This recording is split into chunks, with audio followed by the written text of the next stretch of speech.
like 5 minutes from now.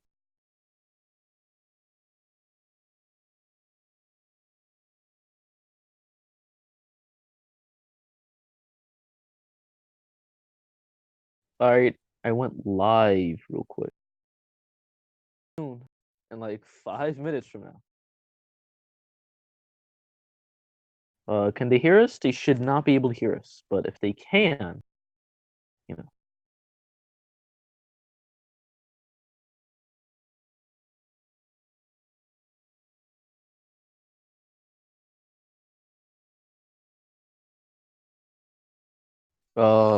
Ankle, can you hear me? Oh, okay. Yeah, don't worry, it works. Yeah, Nope Cartoon is handling the live stream. He's gonna make sure those things go by. He's like the big man behind it all. Can hear you. Good. That's really good. All right. Can you hear me?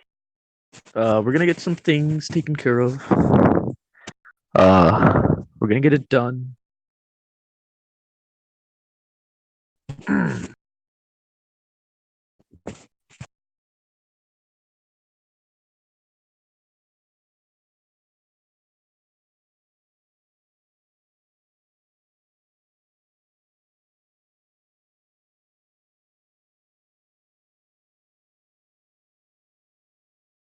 Oh my god, my god.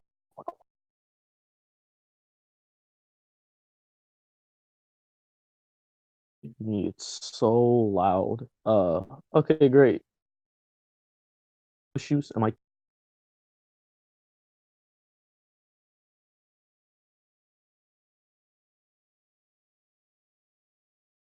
Where did I go, Jerry? Okay. Did you mute? Did you mute me in the stream? So like they can't hear me.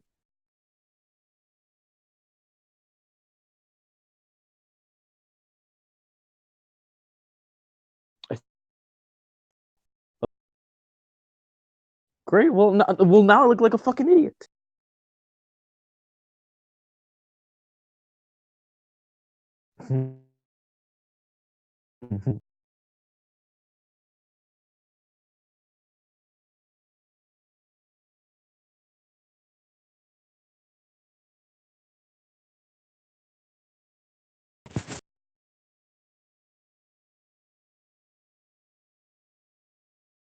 She's not receiving enough video to maintain smooth screens. No, I what that means, but I imagine that means everything is nah. Fuck up.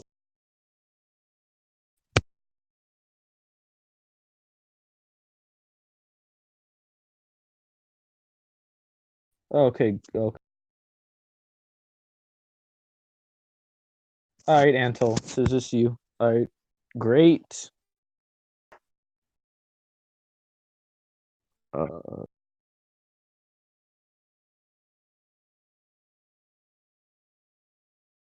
maybe you should close those.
Oh, and it's time to go. It's time to go, baby. All right. You ready, Cletus?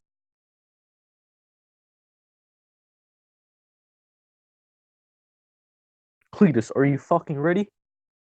Because we're gonna go. Go.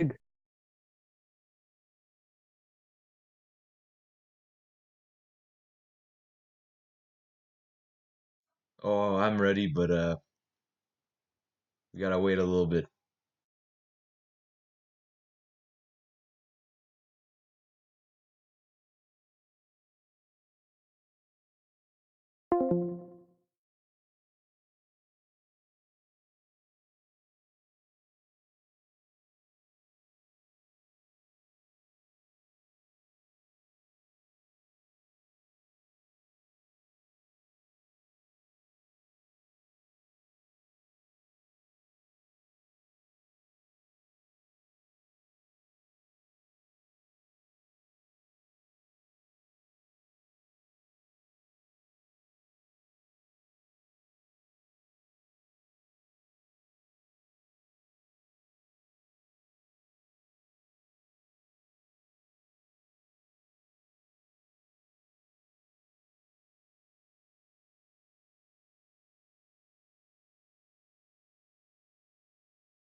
All right, there we go. All right,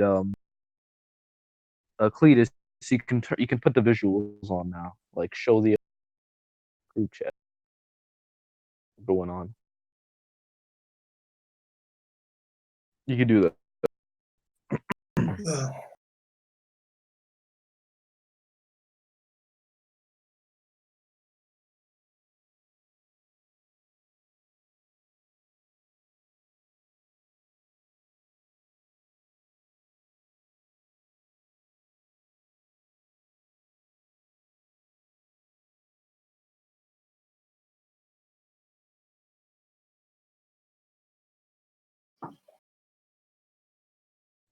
How are you? I'm good, man. Yeah. I'm excited to start this thing. Oh man, let You're me gonna tell you, have man. to This is like recap. You're gonna have to recap me on all the stuff you lost with Ed. what we lost was two about like an hour and 30 minutes of recording, and the reason for that is because what the way I was recording it last time is that it was like the worst type of thing. It was like I was using Audacity, but I wasn't recording like any audio from the desktop. All the audio was coming through my mic. I see. I see. So it was just like any audio that comes through my headphones would come through my mic, be picked up my microphone, and that's how I Yeah. recorded it. And I don't know, it worked for the first two times, I Hmm. guess. But then when it started like not working, that's when I just like, all right, well, we need to switch to something else. And almost like, live stream. Because it automatically Uh-huh. records anything. So if everything crashes right now, everything that has been said before will just, be like perfectly preserved.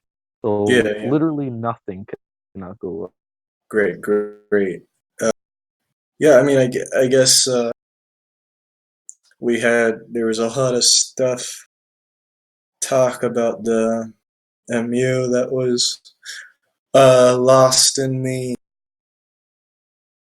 lost in the well, it just got lost, and I think probably be good to talk about some of that some of the stuff you guys talked about again, because I know some people uh, were upset that that got lost. Oh man. You want to know something that's even crazier? Yeah, what's up?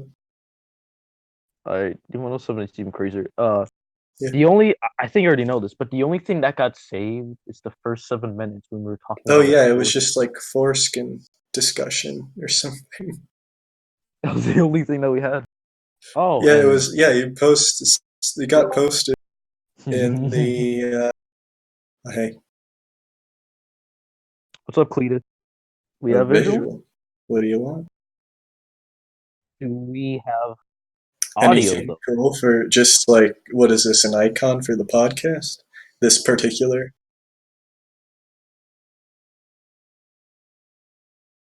Hold on. How about Yeah, I don't care anything. this, man? There we go. Yeah. God, that fucking video was such a powerful video. No, it's called Presence. Oh man, special message from Joy Boy. He says, "This is a special message to Kapadie. Please take a picture of your backyard. My what? Take a picture of your backyard." From Joy What Boy. Hey, what's up, everybody? is that? Wait, does he want that to be the image? I'd don't like to know. go ahead and apologize in advance for my internet. Might, Yeah, might, hey, man. might fuck up. Yeah, Might fuck up. I don't want anybody to think I'm ignoring them enough. Nah, of course, man. No, it's just because goddamn fucking Comcast or whatever. Cut him Man, off. it's really the fucking CIA niggers at it again, man. They fuck come in at night and fucking Fucking play with my Christ. internet, but it's okay because they glow in the dark, so you can see them and you can pull them out the window. That's a good one. Yeah. Ain't nothing You good know, about that it. actually You think is it's kind of a joke? depressing. That's the life I live. Because Motherfucker. what was his name? I know he was doing I think it was called Kryptos. He died. Wait a minute. Is this live yet? Yes, this is live. Everything Damn, you're hearing. This is live right now. Okay, yeah, that's we're good. I was still, about to say but something. we're still waiting on Ed. Oh, there he is. Wait, Speak I'm of the confused. Okay, fucking so devil. hold up. This is being live streamed. This is being live streamed to the Hey, the Hey image is up. guys. Hello. Speak The of image the is up? Satan, Are you sure? Leninist devil 'Cause I himself. have the image. Hey, what's up, Vic? Hey, how's it going, guys? The image is up. Going awesome over here. Nice. Great. Oh man, when was the last time we did this? This was like 2 months ago. Yeah, when I was yeah. recording this. So it's the Yeah. the A app. good few months ago. What the Man, heck I'm did you trying to- guys talk about other than Man. Well, that's what I was gonna say. It's foreskin? funny, man. I was thinking when we couldn't get the rest to record, and I was thinking like, damn, we can't do this again because we already talked about everything, and we gonna run out of shit to talk about. But then I'm sitting here trying to think like, what the hell did we talk about? That's good. We can refresh ourselves. I guess we can restart. I knew we talked about foreskin for seconds. That's about Yeah, and that's the only thing that was salvaged. Oh my god, that's the only thing that's like remembered. I hate that so much, dog. We had some really good topics, though. I can't remember them for the hell of me, but yeah, Well, the I know foreskin, the force.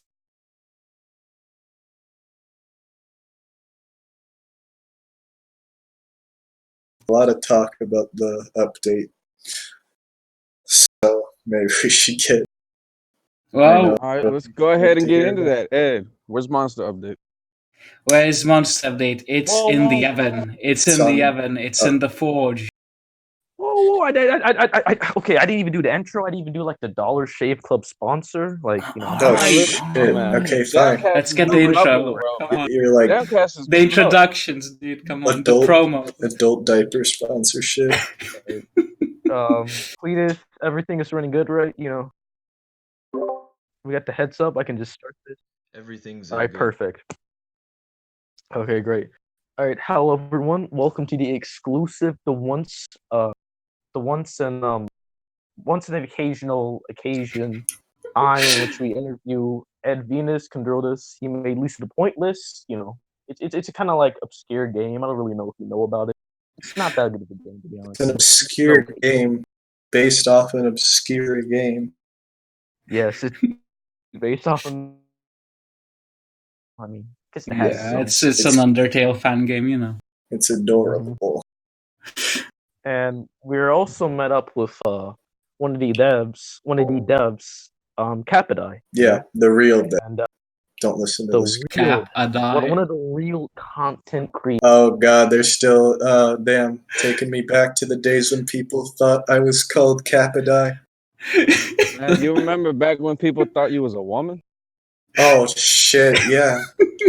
God, that was an era. It's Kapadie. That's how it's pronounced, but you guys can seriously just call me Nate. Alright, can I call you dog. Clarence? You call me what? Clarence. Sarah? Shit, Clarence. Clarence. Clarence. Okay, yeah. Clarence Krifke. The From Lisa the Point. the gay bit. Well, that's a spoiler. Don't spoil it. Don't spoil it. Yeah. Okay. Yeah. Well, for the sake of not mispronouncing, I'm just gonna call him Nathaniel. Yeah. You can call me Nate, dude. Nate, Nate. Just even better for than short. nicknames. Yeah. All right, so last time I don't know if you all know this, but I'll just say this for the like the millionth fucking time. We already sort of did an interview with Ed, but all the audio was lost except the foreskin talk, which I still have not really uploaded anywhere except on the Discord to this day. But it's okay. To make it up, we got like an extra. Yeah. It's gonna I be know even more better, about. bigger I and know. uncut. I know more To about be honest, Ed man, I than would have Ed had a does. monkey plate interview. To be honest, Oh, that's a must for later on. like, where's monkey? Yeah, that's That pretty is crazy. an elusive person to interview indeed. Yeah. I heard he's a Roblox developer now. Oh yeah, they finally hired him. Damn. Damn, I that's thought crazy. they don't hire outlaw hackers, but you know. Those are precisely the people they need. Yeah, he hacked the Pentagon once. I've heard. The Yeah. Pentagon. Oh shit! We still haven't caught him to this day, you know. No. Like, It's Monkey Island. You can't get there. You know, it's Yeah. protected. You know, unrelated, but is there a reward out for him right now? Reward. Yeah. There's like a big bounty on his head. It keeps changing. 20 Yeah. ounces of Aztec gold. Yeah. For the head of oh, monkey I'm plate. sold. I'm sold. Come on, let's go. Let's go in on, let's drive over to Monkey Island, catch a goddamn fucking monkey. That's what we're doing Yeah. tonight. Right after this. Alright, enough bullshit and jokes out of the way. I want to start this interview by asking, how's your day, Ed? What you been doing? Oh, today's been lovely. Today's Mother's Day, so I spent some time with my Oh mother. fuck! It's Mother's Day. Shit. Oh, in Lithuania, I think Oh, okay, it's different okay. in other countries. Okay, That's I the got funny thing scared. about Mother's Day around the world. But yeah, so that was fun. Then I played a whole bunch of Kenshi, and that's a lovely game. If you're into big sandbox games, especially like Mountain Blade, right, it's probably something you'd like. So Kenshi is really good. Yeah, Sundays I don't work. Sunday is the only day off I have. So yeah, I took the opportunity to just have some leisure time, and now I'm chilling with you guys. So Okay, God. Oh fuck. Yeah, Kenshi looks fucking awesome from what I've seen. Oh yeah, I'd it's really great. like to get into that. It's grindy, but it's fun. Yeah, Very crazy. looks weird. It's like $25 on Steam. Yeah. Okay, yeah. I don't know. What about you, Nathaniel? What you been doing? How's my day going? Well, my day is going absolutely great. I've been doing a lot of work on something other than pointless, and the person I'm working with, we just had a nice talk today, as we do every Sunday, and really in depth, really great discussion. I'm very happy to have found these two lovely masters to be a slave under. Wow, Capita, really bringing back the good old days, huh? Let's keep it PG-13. Oh, Oh man, let's keep the PG-13. You want to talk about the CIA niggers again? Oh, Nah. Christ. Okay, listen. I didn't know we was live. I didn't know that. So yeah, Capita. So you said you're working on something else other than Pointless. So Oh yeah, it's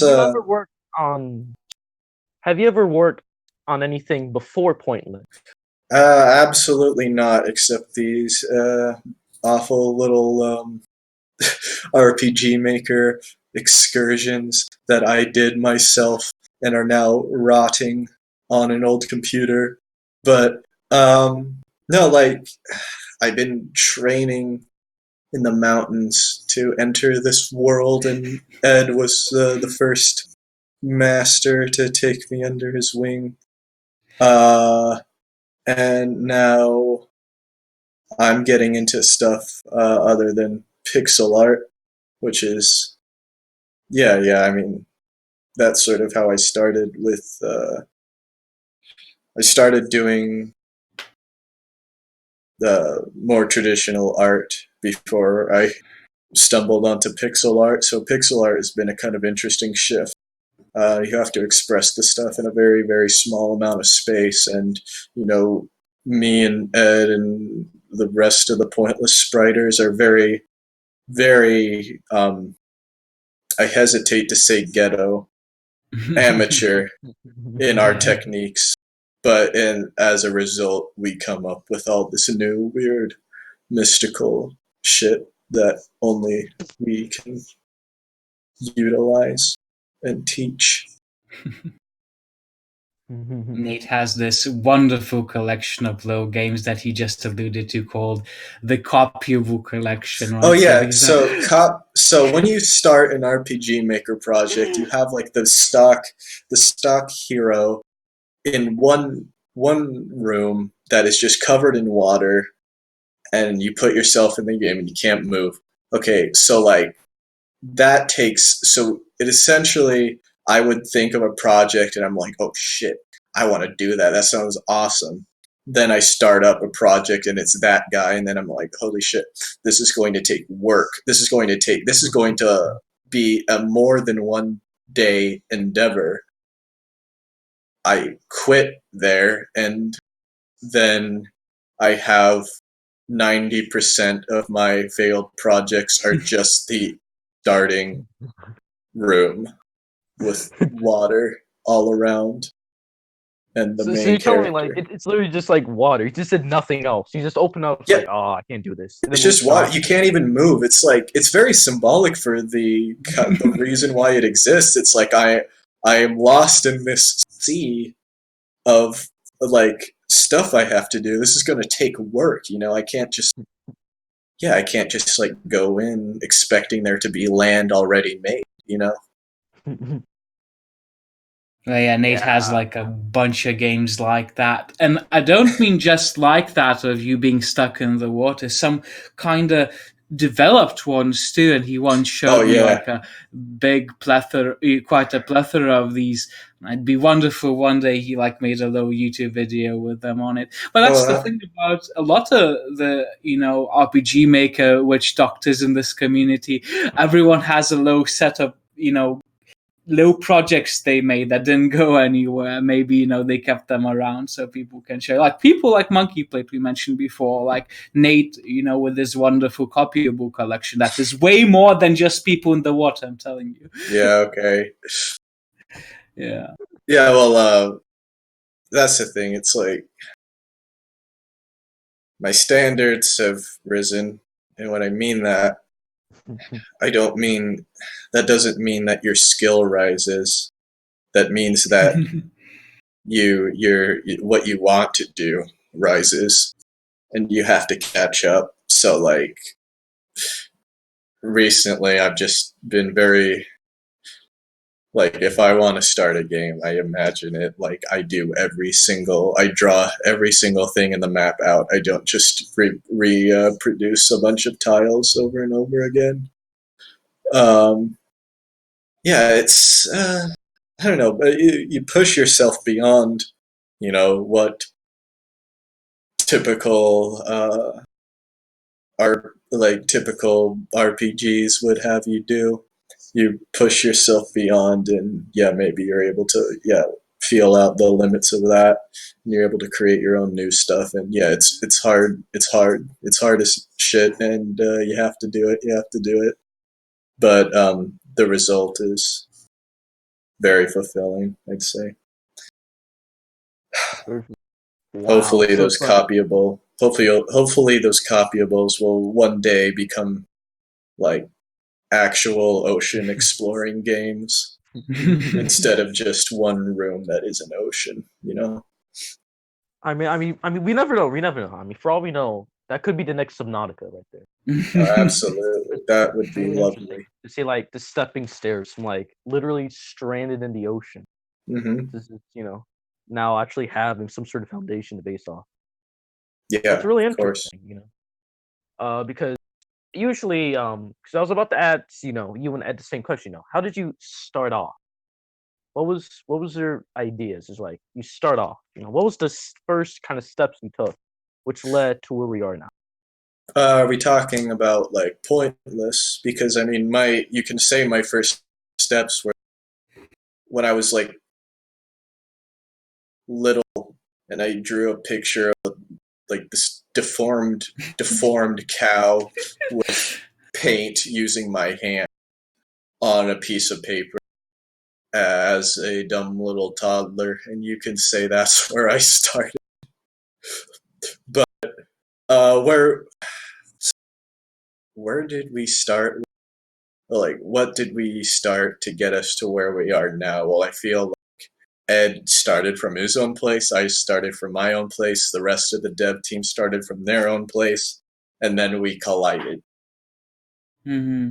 And that brings us to where we are now. So I guess all I could offer is sort of where I'm at, and Ed could offer where he's at. So Ed, I've been hogging up a lot of that conversation. I think you should probably Yeah. talk about So yourself. I don't know. I mean, how did I start? Right. So there are two sides of that question. How did I start in general? How did I start with like RPG maker stuff or game development? So I guess in general it'd be like I was, I don't know, really small, and we were so poor we couldn't afford paper for drawing. So I draw on books and sometimes toilet paper. I remember quite vividly, and my mother just let me draw on anything.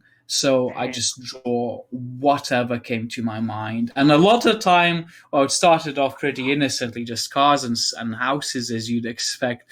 But then it got really weird and lewd for some reason, even though I was like a really small child, and that perplexes me in hindsight.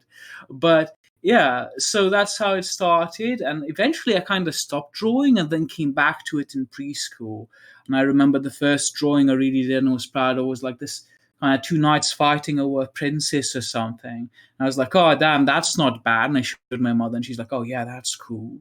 And then, I kept doing it and I kept doing it. And I started drawing a lot of monsters, and that got me into a lot of trouble. Like, let's say, Really? in like first grade, they're like, oh yes, let's draw a butterfly and cut it out of the paper. So draw like a vampire butterfly with big fangs and such. This And kid they'd has say, schizophrenia. yeah, like all the Schizophrenic Ed. psychologists, they like try and talk to my mother and all that. Like your kid's disturbed. It's like I had this big workbook full of monsters. Like I just take any old object like a sink or I don't know, a guitar, and I'd monsterify it, make a monster out of it. That's all I do, like macabre little drawings. So that's how drawing started out, right? And it kept going, I suppose, and never stopped. On that kind of naive, untrained level, right? Just because I want to, which is unfortunate. I was never really professionally trained, let's say, like Nate was, which I envy massively. I don't know academic drawing, I couldn't do it. My mother once hired a tutor for me for drawing, and well, I just couldn't do it. If I was told what to do, right, just these exercises of drawing, like uh, geometrical shapes and all that with the correct shading, I would procrastinate and not want to do it because I was being told to, and I'm not interested in that. I'm more interested in some sort of expression, right? So again, there's nothing wrong with structure being instructed. I've never, got or was even very malleable to for whatever reason. But games, similar to drawing, I was always interested in things like cards, right? So my mother had a set of not tarot cards, but like these really strange, and I've never seen them again since. Like self-made uh, fortune-telling cards, right? And I'm not gonna go into describing how they look, but I've never seen anything like that. And they're lost, but I could like reproduce them if I wanted to. But I was obsessed with them, right? And obsessed with how they come together. And then I do like cards myself. I like, oh, there's a video game character, like, right? So I just draw it out on a card, right? And I hadn't seen like baseball cards or anything like that. Only later I've seen Pokemon cards, but I was like interested in the format and how these things are just, modular and all that. And I do like strange roleplay games with people, even though I didn't even know Dungeons and Dragons are like really primitive. Like just imagine you're in a room and I'm going to describe you what's there and what do you do, right? And then they say something and I say what happens, right? Or I draw out like a little map and to my neighborhood friends or whatever, and I say, well, you have to exit this room. What do you do? No, these are the objects there. And it progressed till I'd start doing board games. Eventually, okay, I had this wonderful friend. He's online, he's called Digger. He makes wonderful games himself. And he once brought to my attention, this was in school already, I don't know, I was like 14 maybe. It's like, oh, RPG Maker, you can make your own games, because he showed me his own games he made using Game Maker, though. But yeah, you can make your own games. It was like magic to me. You can make your own games? I thought these things just come out of the ether, right? People don't make them. They just exist. They're too wonderful to be made. And it was like mind-blowing that he made this game, even though it was garbage, right? But to me, it was the greatest thing because my friend made it, right? So I got into RPG Maker and I started doing like really naive projects, like when people get into something new, they just want to like, oh, I'll just make like a Game of Thrones but mine, right? Or I'll make Harry Potter but mine. Something like copying, right? So we both. Mm-hmm. Yeah. It's that early sort of ambition, we all just yeah. Exactly. Like Oblivion but mine, right? So we wanted to make this night game, and we worked on it for 4 years and something. And Win No Win was pretty awful, but it had great passion and like misguided effort in it. And then we got to these other projects, right? Like there was this one where you have this old man stuck in an apartment building he has having this existential nightmare. That one I'm so proud of still. I think one day that will be complete. It'll be like my masterwork, my magnum opus. Then something I clearly very soon understood is that if you think something will go fast, you're wrong. It'll go 3 times longer than you think it will take to make, and then add some, right? So I thought that I'd finish what is now Pointless Chapter 1 in 2 weeks. In 2 weeks, I thought I could do it. It's like, oh, that's easy, right? Like, what's a bunch of sprites, a bunch of tile recolors, that's easy. And that's just the prelude, I thought. Oh, how wrong was I, right? It's like ambition, right? But yeah, and eventually my life turned to some dark places, and these projects like Arsenic, with the man in the apartment, and like Arcade, this other project, they were very dreary and drab and they soul-crushingly bleak. And I was like, I can't help but inhabit these spaces I'm constructing. God damn it, I need something to help me out of this pit. And Lisa, The Painful is my favorite game ever. I'm going to make a fan. Right? I'm going to make a fan game. How will I do it? I didn't quite know. I just had the notion that I want to. But I was invited at one of my friends' place to watch a film. Right? She invited me. We had a nice time, and we watched Female Trouble by John Waters. Female Trouble, hilarious film, really crude, fabulous dirt, right? Trashy film, but so good, right? And I watched it and I was like, yes, drag queens, something about this overblown, overripe femininity that's smothering, that smells like cheap perfume and glitter and sweat. I envisioned a city where this is the norm, right? These outsider people, right? That everyone you can think of as a peripheral person, and especially the kinds of people we're seeing there in the film, right? Drag queens, like queer people, right? I was like, that is something I can work with. I felt inspired, and I started drafting a plot, and I was like, oh, I can't do this alone, right? I need my best friend Lorenzo, and I called him up after I had like some sort of plot skeleton drafted, right? And we went for a walk, and I was like, let's make a Lisa game. And he's like, that's utterly stupid. And I was like, I'll tell you a plot, a skeleton, but if it's really good, will you promise you'll work with me? And he's like, okay, if it's really good. And I told him what I had, and he's like, God damn it, Ed. Okay, right. So we drafted the plot, and eventually chapter 1 was made. So just to finish it, how did I collide with these people, like Nate said? Somehow people like this game. I don't know why, right? But they did something about it. Well, Drake here, right? He's played it, what, more than 15 times? Like, insane. yeah. I can't fathom it. Yeah, a lot more than that. It boggles my mind. It's like, wow, I'll never, learn to live with this reality. But yeah, I'm on the phone. I ain't talking to you, damn. all Yeah, right. what the heck, Ed? Sorry. No, I'm so Please sorry. continue, Okay. man. Anyway, so I was like really wary of working with people because I don't know, like bad previous experiences and so forth, and all sorts of anxieties one can have. But through attrition, right? Mostly RCR, the strange person we know as RCR, he convinced me to open up and work with more people, and that's been nothing but pleasure, nothing but a growing experience, and nothing but good things for the game, I Yeah, think. man. Big So, shouts to RCR, man. We still don't know where he No, is, but he's out there. big shout out to RCR, man. I love.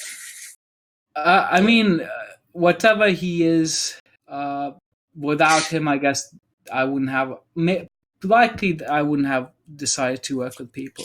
We would probably have chapter 2 by now, but it'd be like kind of like Lisa, the pointless chapter 1 on that level of quality. So, yeah. I guess that's my story, my long-winded story, of how it started and how we got here. That's good, man. That's good. Damn. Can you I tell guess us about my Lisa the Pointless original soundtrack? Original soundtrack is not that original. It's by Tetoki. Well, not the Amu one, but it was made for fan games that died, right? I'm like the grave digger of Lisa fan games, right? The spiteful, the hateful, the beautiful. It's like Bracket and Kids Clan is still gonna be in there, man. I want Kids Clan in there, but Tom will probably scalp me for it. So Man, I messaged Taitoki. Oh yeah, I heard this fan game died. Can I have the music? And I do it every time something gets cancelled, and that's how we got the soundtrack for the first chapter. Almost none of that music, except for like a few tracks that Taitoki made from scratch. Like I think it's the intro, the trailer theme, and maybe something else like the Anaconda third phase battle, but that came in in a patch after the initial release. Well, regardless, so the original soundtrack not so original, but the Muse soundtrack, while quite a few Tetoki songs, the best, the creme de la creme, right? It remains, but it's gonna be full of wonderful, wonderful works, custom made by the best musicians in the community, right? Tom, Joey, J-Dubs, Noisemaker, I mean, the list goes on, right? So Nate even, and Fratzo, right? I mean, I couldn't list all the talent. I mean, there's so much. Yeah, just custom-made tracks for this game, right? Scariest Lemon, right? It's really good stuff. I think everyone will be quite blown away by the kinds of talent we managed to harness for this soundscape that you'll be listening to in the MU and going forward. Yeah. So original soundtrack, yeah. yeah, but when do we get to listen to it? Huh? Well, you'll when Oh. the game comes out. I was gonna say Yeah. something a bit more clever there, but I didn't know what to do. You chose otherwise. Yeah, Uh, when it comes out. so yeah, damn. I feel like how I started and was able to get to this particular point.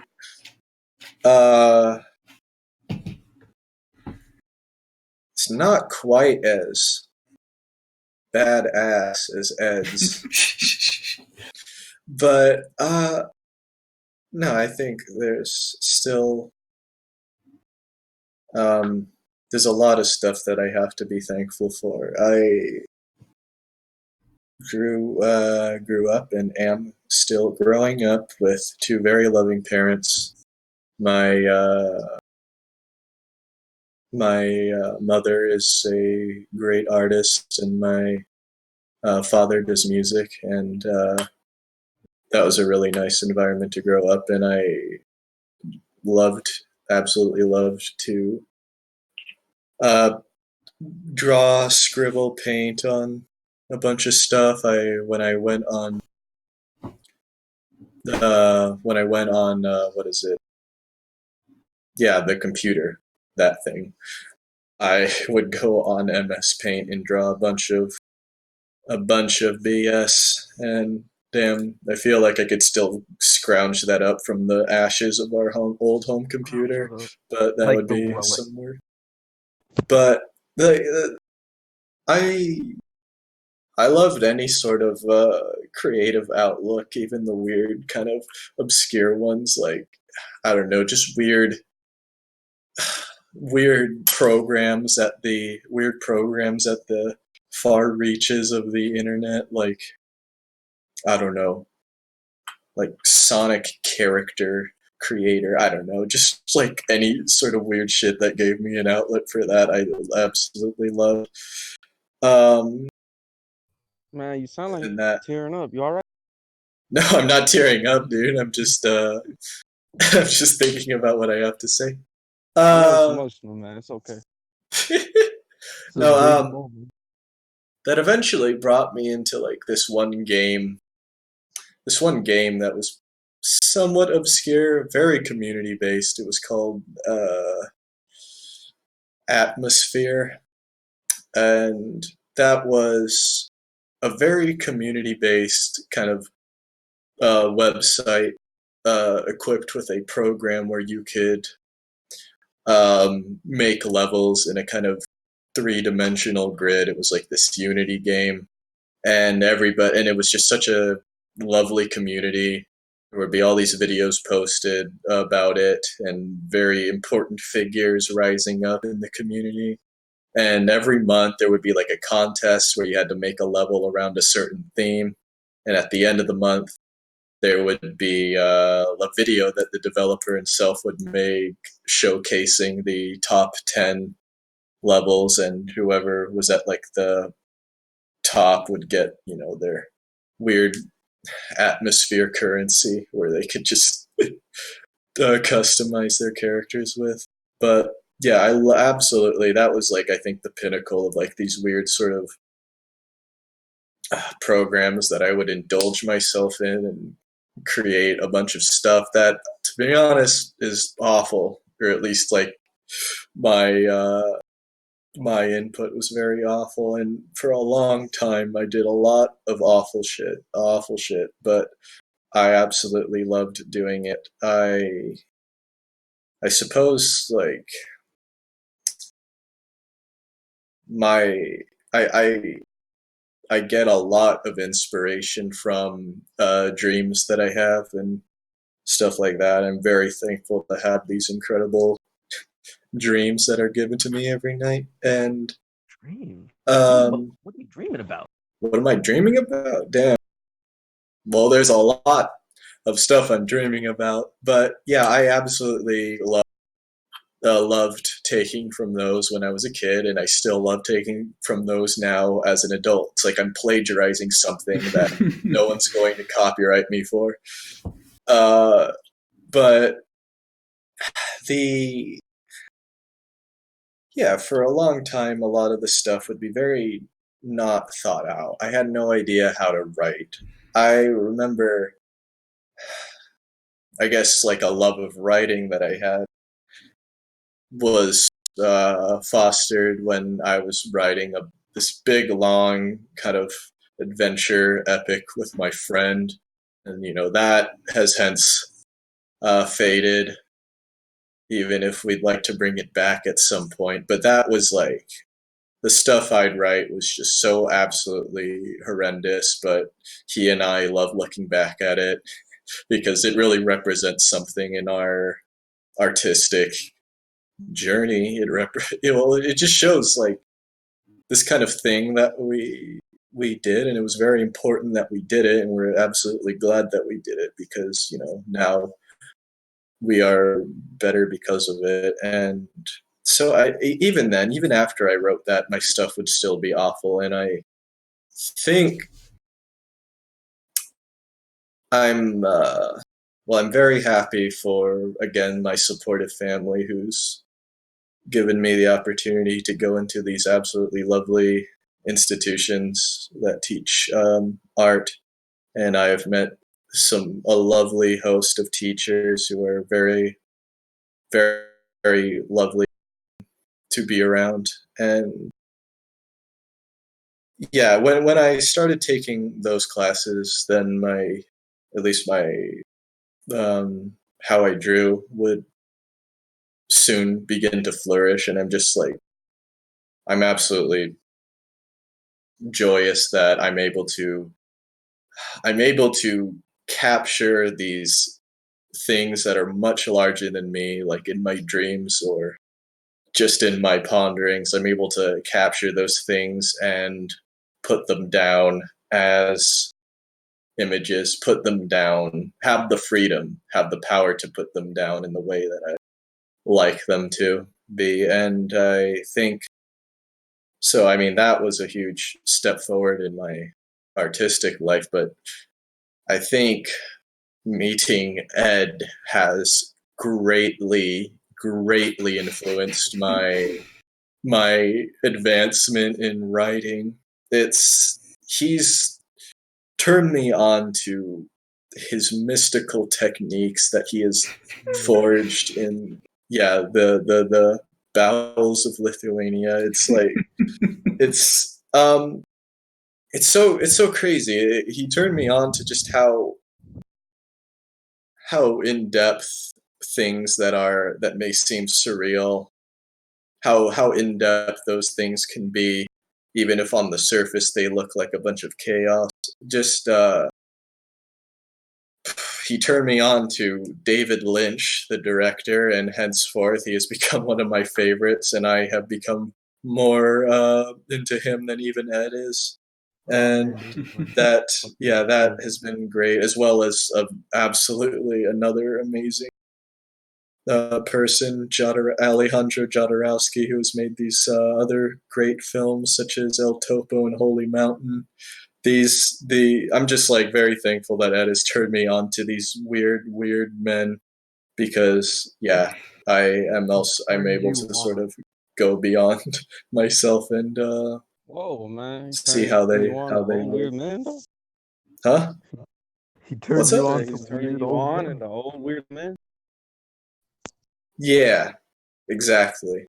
Damn. To I be knew honest, it. old weird men is a compliment. So if I anybody gets offended, if Alejandro Jodorowsky is listening to this podcast right now, I urge him not to take that as an insult, because at least in our weird circle with Ed and I, weird old men are a symbol of like the potential that The we have highest as humans. praise. It's Exactly. yeah, so just mega thanks. Starting this project, this first project that I've ever worked on, has been, I think, probably just working with these people has caused me to learn all these different things that can happen socially and how to overcome them and how to flourish in this environment. It has yeah, just how to work with people. I feel like my wisdom has grown tenfold since I started. Uh, yeah, and I have Ed to thank for that. So yeah, again, Oh. slaver and slave. It's Enslave the mutual I'm relation. thankful. Before Anyway, before the hosts graciously continue, I just want to tell Nate, yeah, I mean, no one has ever pushed me to try and excel and be competent at art as much as you have, and I think that I'd still be wallowing in a pit lower than mediocrity if not for these. Yeah, you're welcome. You can thank me later. I'll thank you Again. later many times. That's romantic as hell, man. It You is. heard it here first. You heard it here, guys. Nate is ex Ed. You know the shipping is real. You know. Oh God, please Man, no. that's sweet, man. That's beautiful. Damn. Man. Leave our romantic liaisons private. Don't ship us. Yeah, absolutely. Ed is like romantic partners with at least 5 other members of our dev team. Don't just Damn. single me out. Okay, can someone change the subject? It's really about seniors. Seeing my what? Like, at least the pointless is really about the struggle in a world full of senior citizens, really, right? Yeah. It's the washed up. It's the derelict. It's all of those left on the sidelines. It's those people who would have nothing left to do but make a fan game of an already obscure game. It's kind of like, you know, the way I see it, you know, it's like a bunch of people with like, you know, with like chisels and hammers and like chipping away at a block, you know. And then there's Ed sitting on top of this giant block. Saying, come on, No, we gotta get absolutely not. Ed is. Nah, Ed is. I'm just fucking around. Ed is. We chisel away at each other, and then somewhere along the way, we chisel on a rock. You know. I don't know if that's the perfect analogy, but yeah, Ed is carrying the rock rather than the rock carrying Ed. Or maybe it's an exchange to be carried. Sometimes like you see what Ed's weird wisdom has done to my speech. Dwayne "The Rock" Johnson clearing the entire pointless thing. That would be impressive to see. Pay big money for that. And Dwayne Johnson in the pointless Johnson sponsorship. Well, you're gonna have a lot of celebrities. I'd pay to see him play, Lisa. Oh damn! Oh yeah. I would pay to see him play. Age of Sickness. Let's have like a reaction cam in the corner of Dwayne "The Rock" Johnson just live reacting to what you're doing. Chapter 3. Come on. Absolutely. I mean, damn, Ed, what would be your like top? Like, if you could have anybody in the world play Lisa the Pointless, who would it be? That is a good question. Nitro Rad. Well, I'd like to see Nitro Rad play it again. I'd hope that he give it a chance again. But yeah, I mean, I'd love to see Lynch or Jodorowsky play it. But really, anyone with the spirit to take in something a bit strange, a bit, you know, puzzling. Anyone with an honest, open approach. Mm-hmm. I'd love to see that. Just their unique, you know, kind of relationship that unfolds as they're playing this game. That to me is the most precious thing. I mean, absolutely. rather than let's have frickin', I don't know, Vladimir Putin play this game or something, you know. I, on the other hand, would very much appreciate to have someone who has no appreciation for this play the game and dismiss it as a trippy drug-induced project. Nah, but I would like to give PewDiePie to play the game? Huh? Want PewDiePie to play the game then? Oh, I mean, absolutely. You know, maybe that will pull him out of the T-Series gap. I want Team Series to play this game too. The entire population of Indians play this. Oh, fuck. The CEO of the series, come on. Yeah, anyway, can I just give just a shout out to our boys and gals at the Lorebook development server. Those absolutely love them. Yeah. Everybody here in the dev server loves them. And it's just so nice to see that, regardless of all the people who will probably dismiss the game's weird side, these guys dig into it. Like, yeah. Mm. Yeah. Oh yeah, Man, let me that's tell you Into one a thing. release date yet? What's up? Can they dig into a release date yet? Well, I mean, release date is 20XX. yeah. 20XX. Wow, okay. When we release it in 30, we're going to be sorry we said that. God, man, God forbid it becomes true. God fucking forbid. I'm gonna be God. Yeah, If I have God. To be honest, I agree. God forbid that. If I have to play pointless, like in a floating jar, like in Futurama, like soak in dirt, or if I have to go into a cryogenic state and play pointless, man. Yeah. Hopefully it won't be that bad. I mean, we joke, but I'd be so elated. I'd be so elated if this year was the year we're done with the Monster update. We're all trying really hard. No funding. All these people do it out of the kindness of their hearts and with an eye for perfection, I guess, which always eludes you. So, I mean, at some point you have to stop. But still, these deadlines are tricky. So I'd love it to be this year. But yeah. I mean, if we fail that, don't think we stopped working, or like don't get of course. upset. The thing is, I think we had talked about this. So a popular saying by Nintendo man Shigeru Miyamoto is a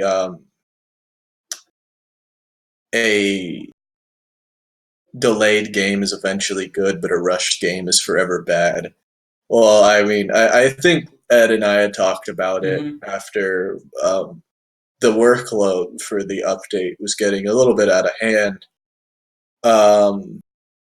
Or just as a precaution for in case it gets out of hand. I told him that there is we can sort of add something to that saying, whereas in a perfect game is forever delayed. Yeah. And that's the truth. Like there will always be something there will always be something in the project you make that will be worse than all the other parts of the project. And after you do that, then it will be like the second worst thing will be the worst thing. And you can keep trying to you could keep trying to throw your ass over the finish line.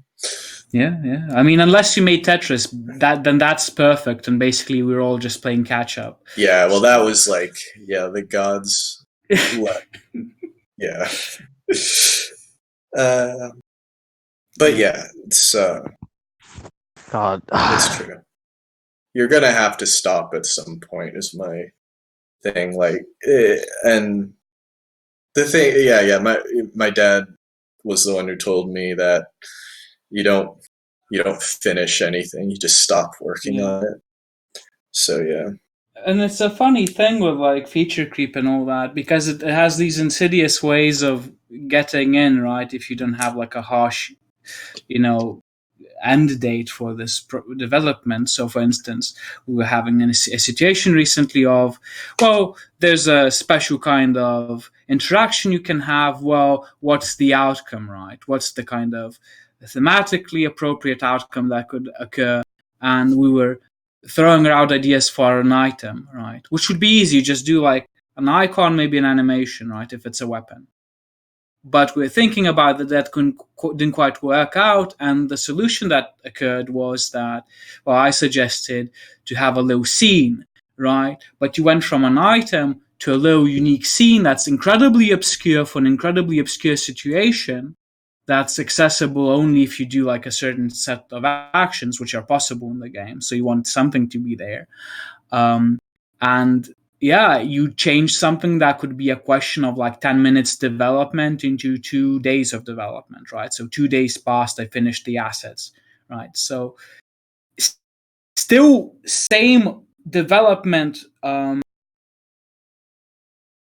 objective was completed to fill in that gap, but trying to develop what should go there, right, expanded, many times over the time you had to invest. So even if you are trying to really control how much stuff you're adding into this thing, it can find ways to bleed. So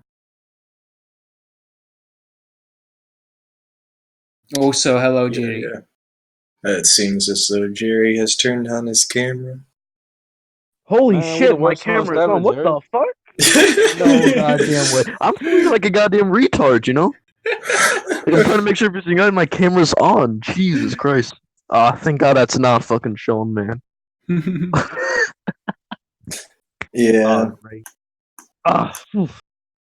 Anyway, because, I kind of want to go back to your point when you said, eventually enough is enough. You have to realize that there's a limit to what you can and what you cannot do at a certain time.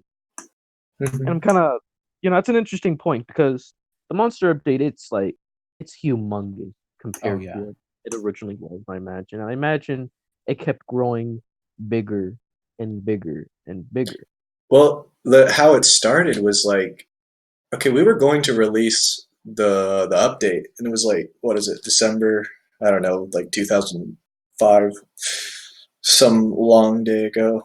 But 1999. I might be exaggerating, but yeah. So like, what happened is we were about to release it, and then I saw a sprite that I didn't quite like, and I redid it, or I didn't redo it. I edited it really quick.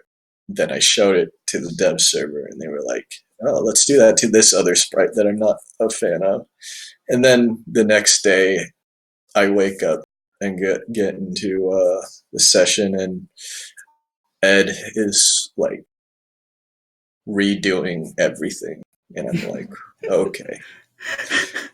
I'm a little bit upset, but now I'm so fucking glad that we didn't just stop there.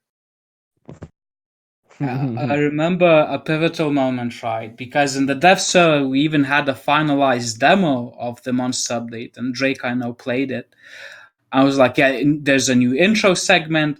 That's good. That's it. We're going with it. And we're just kind of getting some kinks out of the way. And then I remember Fratso and Nate decided to introduce, and we resprited like a lion's share of the sprites we thought were bad. Or really out of date, or bases, or whatever. Yeah. I remember, they made that change. Not big of a spoiler here, so I'm just gonna say it's like what happened. If Pike at the bus scene, if he runs ahead and you didn't follow him, you took longer, he should be already in the bus, so the scenes should be played out a bit differently, like very slight change. I was like, and there's something about that made my brain click. I was like, okay, let's just go and fix everything. Mm-hmm. If we're fixing that, let's go through it with a fine comb and fix every single thing that's shoddily written, shoddily done, pacing's wrong, what have you. And that was kind of what spiraled into the really crazy stuff we have now, the immense amounts of content that we have now. Because back then it was mostly just the new intro, few new parallaxes. It was hefty. A lot of resprites, so mostly graphical, was pretty hefty, but just the amounts of content and revision that we have now really kind of, in my mind at least, was spawned by that moment of actually, changing how that scene plays out. Yeah. Yeah, the thing is, like, I think, or at least in my mind, how I understand that turning point, I call it the Carl Siege event. Because Carl Siege is the name of the NPC that like started the Resprite chain. He was just like a guy at the end wheeling a rock on a rope. And I was Mhm. like, I don't like how those teeth look. I'm going to change the teeth. And then next thing I know, we're changing Garbage Island. We're changing all that junk. Mm. God, so, Man, have you been Making the taking game advice from RCR for the monster update? We've been resisting. We've been resisting advice from RCR for the monster. So It y'all is like haven't gone as far as like introducing blinking, have you? no. But Clovis Nothing has crazy like that. Clovis has written a wonderful design book for Actually, blinking. I can actually go and read it really quick. Nick, please read it. oh, It's so This ought to funny. be good. please This ought to read be good. it. Okay. So yeah, God bless Clovis. Oh my Clovis God. had written out a good design document for how we want to go approaching blinking. So No. here we go. Alex blinking animation. Once every 7.5 seconds, 60 times 7.5 steps. Separate sprites for standing and blinking, jumping and blinking, etc. Blink slowly, 3 frames of him closing his eyes and opening them. Joel blinking animation. Once every 6 seconds, 60 times 6 steps. Open his eyes a bit wider and then closes them, 2 frames total. Separate sprites for blinking while standing, walking, injured, angry, pointing gun, etc. Georgie blinking plus a tick. Blinking once every 7 seconds, 60 times 7. 1/4 chance for the blinking to be a tick instead. Simple but long blink, closes his eyes for 2 frames. The tick moves his mouth a bit to the left Yo, side this for is 3 good. frames and winks with his left eye. Potential combat integration of blinking mechanics. If the enemy hits you when you might be blinking, they do 1.1 times more damage, 1.2 times more damage for Georgie's tick. Bigger chance to miss when blinking during combat animation. Later, give every character and enemy their blinking animations, unique dialogue with Augustus when he's blinking. Okay, you know what? Forget pointless. We're investing in this. Okay, fuck it. We're doing this. Blinking This animation. is pointless. Every single. So, like, are we going to do like a new Lisa the Painful mod where everybody's You're blinking? gonna call it Yeah, Lisa the yes, Blinker, listen. huh? Listen. Yeah. That's the most fucking complex thing I've ever heard for fucking Now blinking. hold up had, now. like, Y'all forgot the equations. part where they gotta simulate going to the bathroom now, man. Oh, I Oh, have no, been. I don't see no. any toilets. I don't see any Oh, toilets on Garbage Island. I can't believe it. See, Ed, the public speaks. You can't silence No, me. shut up, Nate. No, you're wrong. You're wrong. They don't know what they All right, talk, now what they speak listen. of. Now listen. This is a good chance to make the characters more individual. Like some of them might have irritable bowel syndrome.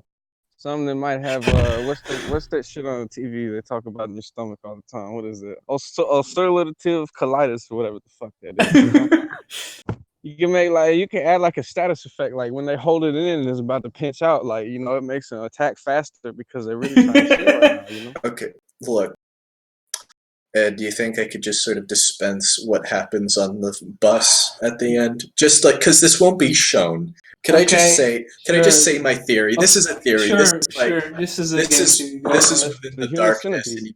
It may or may not have happened, but I'm just thinking Alex has not taken one on the entire road from Garbage Island, and who knows how long before, to the point where he's on the bus at the end. And so I think, buses sometimes have bathrooms on them. I'm thinking like just between that and chapter 2, he takes the most relieving bowel movement possible for any man, and like that, I think, like, I recommended to Ed that should cure any negative effects caused by Hugo, but I don't know, he has yet to get back to me on that. I'll Oh my god! consider it. Finally, we're getting the poop lore. Thank fucking god! Man. Can't wait for Boris to get down the lore book, man. Yeah. Oh. The poop lore. Sweet Jesus. Wait, like we're talking like the most satisfying shit like ever. Yeah. Like it's so good. It heals its like stomach wound. Yeah, I can't wait for this stream to die out, and this will be the only thing remaining. Damn, Cletus, don't let that happen. I know it won't happen. I trust in the heavens. So God. anyway, That's fucking beautiful, man. This fucking Man, man. You know what? what the I hell? feel like I need to recreate that one day. yeah, Someday, like someone needs to recreate that. And yeah. God forbid, if they do, I'll give them $20 PayPal. $20 PayPal. I'm wagering that right now. Well, $20 time to PayPal. open The up guy my will take a PayPal then. fucking shit in his pants and it heals every single thing. I Well, want animation.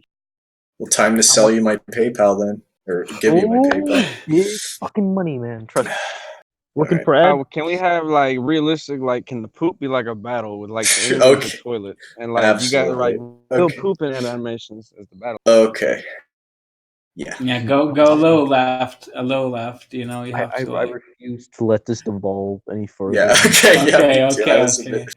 I was All right, kind so of. Yeah. Even me, I have my limits. All right.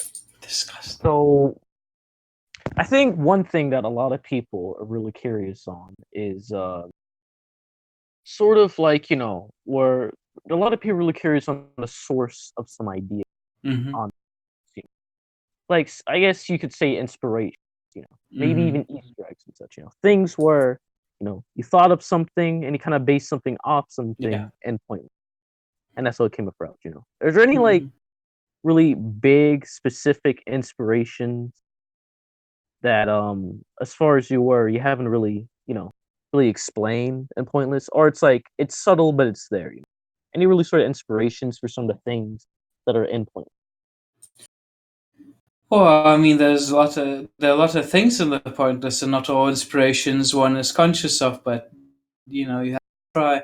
So, something I haven't said before, because there was this one interview in the Lisa fanzine that I think answered a similar question. So I'll try to drop some more original stuff. Um, I guess in a very vague sense, the dynamics between Fallout 3 and Fallout New Vegas for me seemed like a interesting place to take Lisa the Pointless. And in what sense? In a very particular sense. Fallout 3 is concerned with the very personal drama of a child trying to get to the father, and everything else is just in the background. So to me, at least the Painful seems similar. You have very personal drama of Brad trying to get to his daughter, and all the rando and joy background stuff is just there to make that work. It's kind of not terribly explored, but with New Vegas, there's such an emphasis on the politics and the culture and the development of society post, nuclear war and maybe reestablishment many years later, many hundreds of years later of society. And all that noise, all that societal backdrop becomes of great importance, and you involve yourself with it greatly. And I thought that the kinds of societies one would see and that are hinted in the Painful are so interesting. And I'd like to take that kind of approach in the abstract. Also, Nate left. I hope he's gonna come back. Yeah, take that kind of approach to the pointless and bring the people out, make the noise the signal, if you will. Everything that's not important, let's make it important. How these people cope, in what ways, how they adapt, how these different groups interact, and make the character's drama something that could allow you to best experience all that. Hence, Alex's goal is to find a place where he belongs, right? A place. And you can't talk about the place without talking about how it's structured, organized, what people believe in there, and what they strive for. So, Fallout 3 and Fallout New Vegas, I was like, I don't want to do Painful again. That would be absurd. Painful is my favorite game. It's excellent at what it does already. there's no way I can out painful the painful. Let's do something else. And in those two games, the Fallouts, the 3D Fallouts, I saw an approach that could really work. In the abstract, I guess. So that's one. Now I don't remember if I mentioned it, but the film Trash Humpers was a great inspiration for me by Harmony Korine. No, I don't think Okay. you did that. Yeah, it's a wonderful film, right? So when I was developing the culture of Garbage Island and how I wanted to portray it, I went back to that film, and it's something about how these people behave toward. Well, they do many things, but behave towards trash. Well, they hump it, of course. Seemed to me very interesting, and that was an inspiration behind the humping that you see going on. But I, again, taken efforts to make that our own, not just like transplanted blindly, but to make sense of it. And in the MU, it will be even more clear what's happening there. But yeah, Trash Humpers is a big inspiration, definitely. What else could I mention? I guess the whole Endless Waste segment, I wouldn't say it's inspired by any kind of particular media. It's more like inspired by the general kind of Judaic notion of going into the desert, right? So the Jewish people, after leaving Egypt, went out into the desert. And historically, we know that the Jewish slaves in Egypt were quite well off. They weren't suffering all that much compared to all things being equal. They weren't suffering that much, but they still chose to go out into the desert and wander there for decades. Why? Some greater purpose was driving them, of something even better, right? So to me, that is to do with aligning yourself to maybe greater ideals. So is Garbage Island really so bad for Alex? Not really, and I think that it kind of pulls on him, and his big resentment towards it is not because he thinks it's so loathsome, but not only because he thinks it's so loathsome, but in part also because he thinks it's so, it speaks to him on some level, maybe. So it's not bad. Garbage Island isn't bad. A lot of people do well there, but it can be even better. And that's why Alex will go into the desert, right? Which is like this big kind of spiritual journey of going into the desert to try and find something. Who knows what? Something, maybe something, some promised land, some promised city, well, downtown in this case, will emerge to you. So definitely that kind of sacral story was an inspiration of me thinking about the Endless Waste segment. And I wanted to carry that through, really, of there's nothing here, and that which is here is pretty barren. And it's a stark difference between the colorful kind of cacophony of things you see on Garbage Island. It's like an NPC on every corner and something happening. Endless Waste is just nothing for 10 minutes or whatever. So those are 2 or 3 inspirations there, I suppose. Maybe I'd remember something more. Maybe Nate could give an example. Maybe he can. Well, any examples that I could give would have to be where it would be monster update specific. I'd say, but I think I could speak in general terms. Yeah. I definitely know that there are some things in the monster update that were inspired by dreams, but yeah, or just inspired by any sort of feelings that we have, any sort of images that sort of pop through our mind.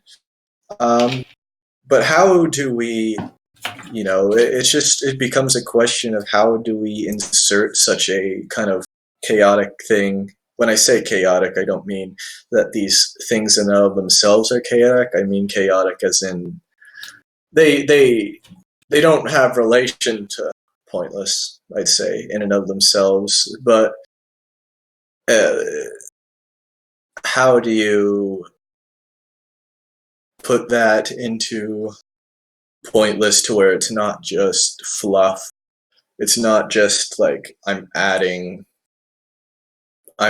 stuff to, because I have like an aesthetic appreciation of it. It's more, you have to realize, how does this service the game as a whole? How does this service the themes? And yeah, you want to create like nuance when it comes to that, and that meaning just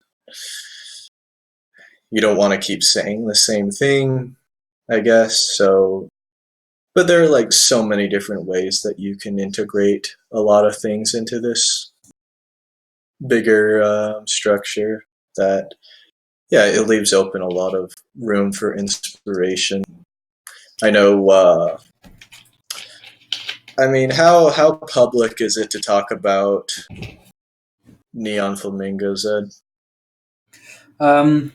That's a difficult Yeah, okay, question. that's you relative. could say any number of things, right?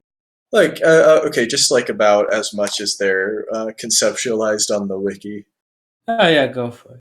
Yeah, okay. Well, I was just going to say, like, the kind of aesthetic that they have. I know that was very much inspired by Ed's love of that kind of fabness, as I think he's John described. Waters stuff, yeah. Yeah, John Waters and everything like that. I mean, Drag queens. Yeah.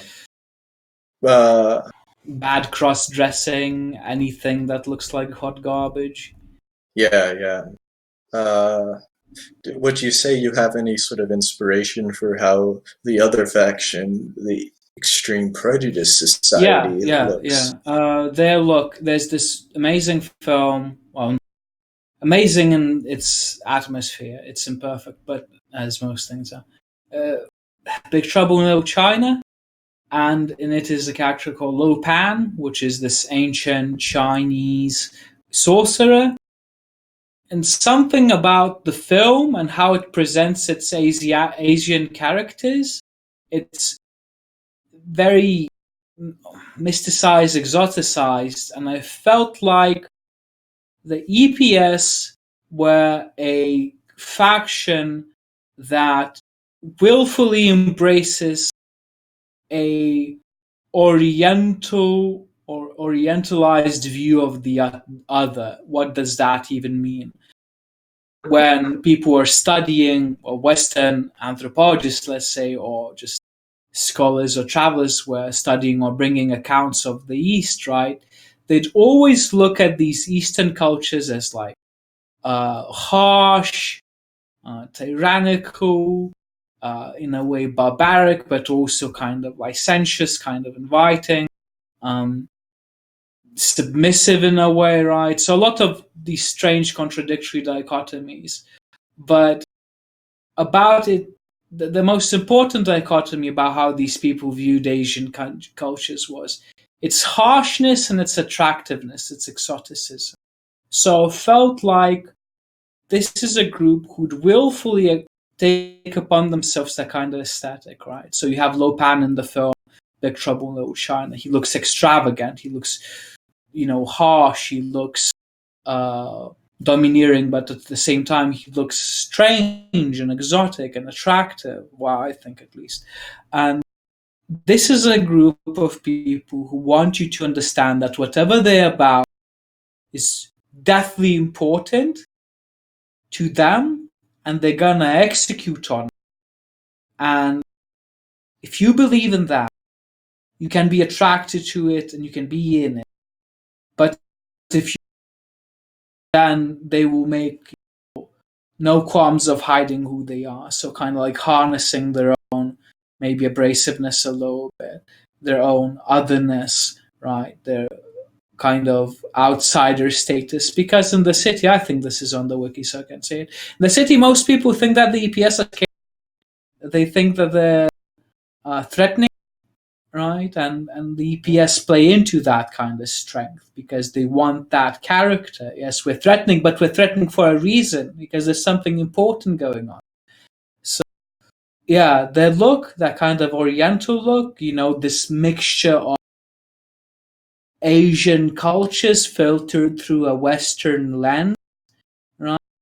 Into something like, but like pushed to the extreme, right? Like kind of self-aware Orientalism, right? Let's just push it, make it crazy. So yeah, I guess I'd say Big Trouble in Little China is an inspiration, definitely, for Oh the man, EPS. man, the movie's a bit of a classic too. Oh yeah. That Smooth. movie has quite a poster. Yes, it does. Actually, actually, let me see if I can pull it up real quick. Ooh, Big Trouble. Post. Here it is. Is this the one? I think it could be wrong. There's just multiple ones. No. Yes, yes. Yes. There's also this one. I mean, which now, I mean, looking at this poster, I don't know if you can like pull it up. No.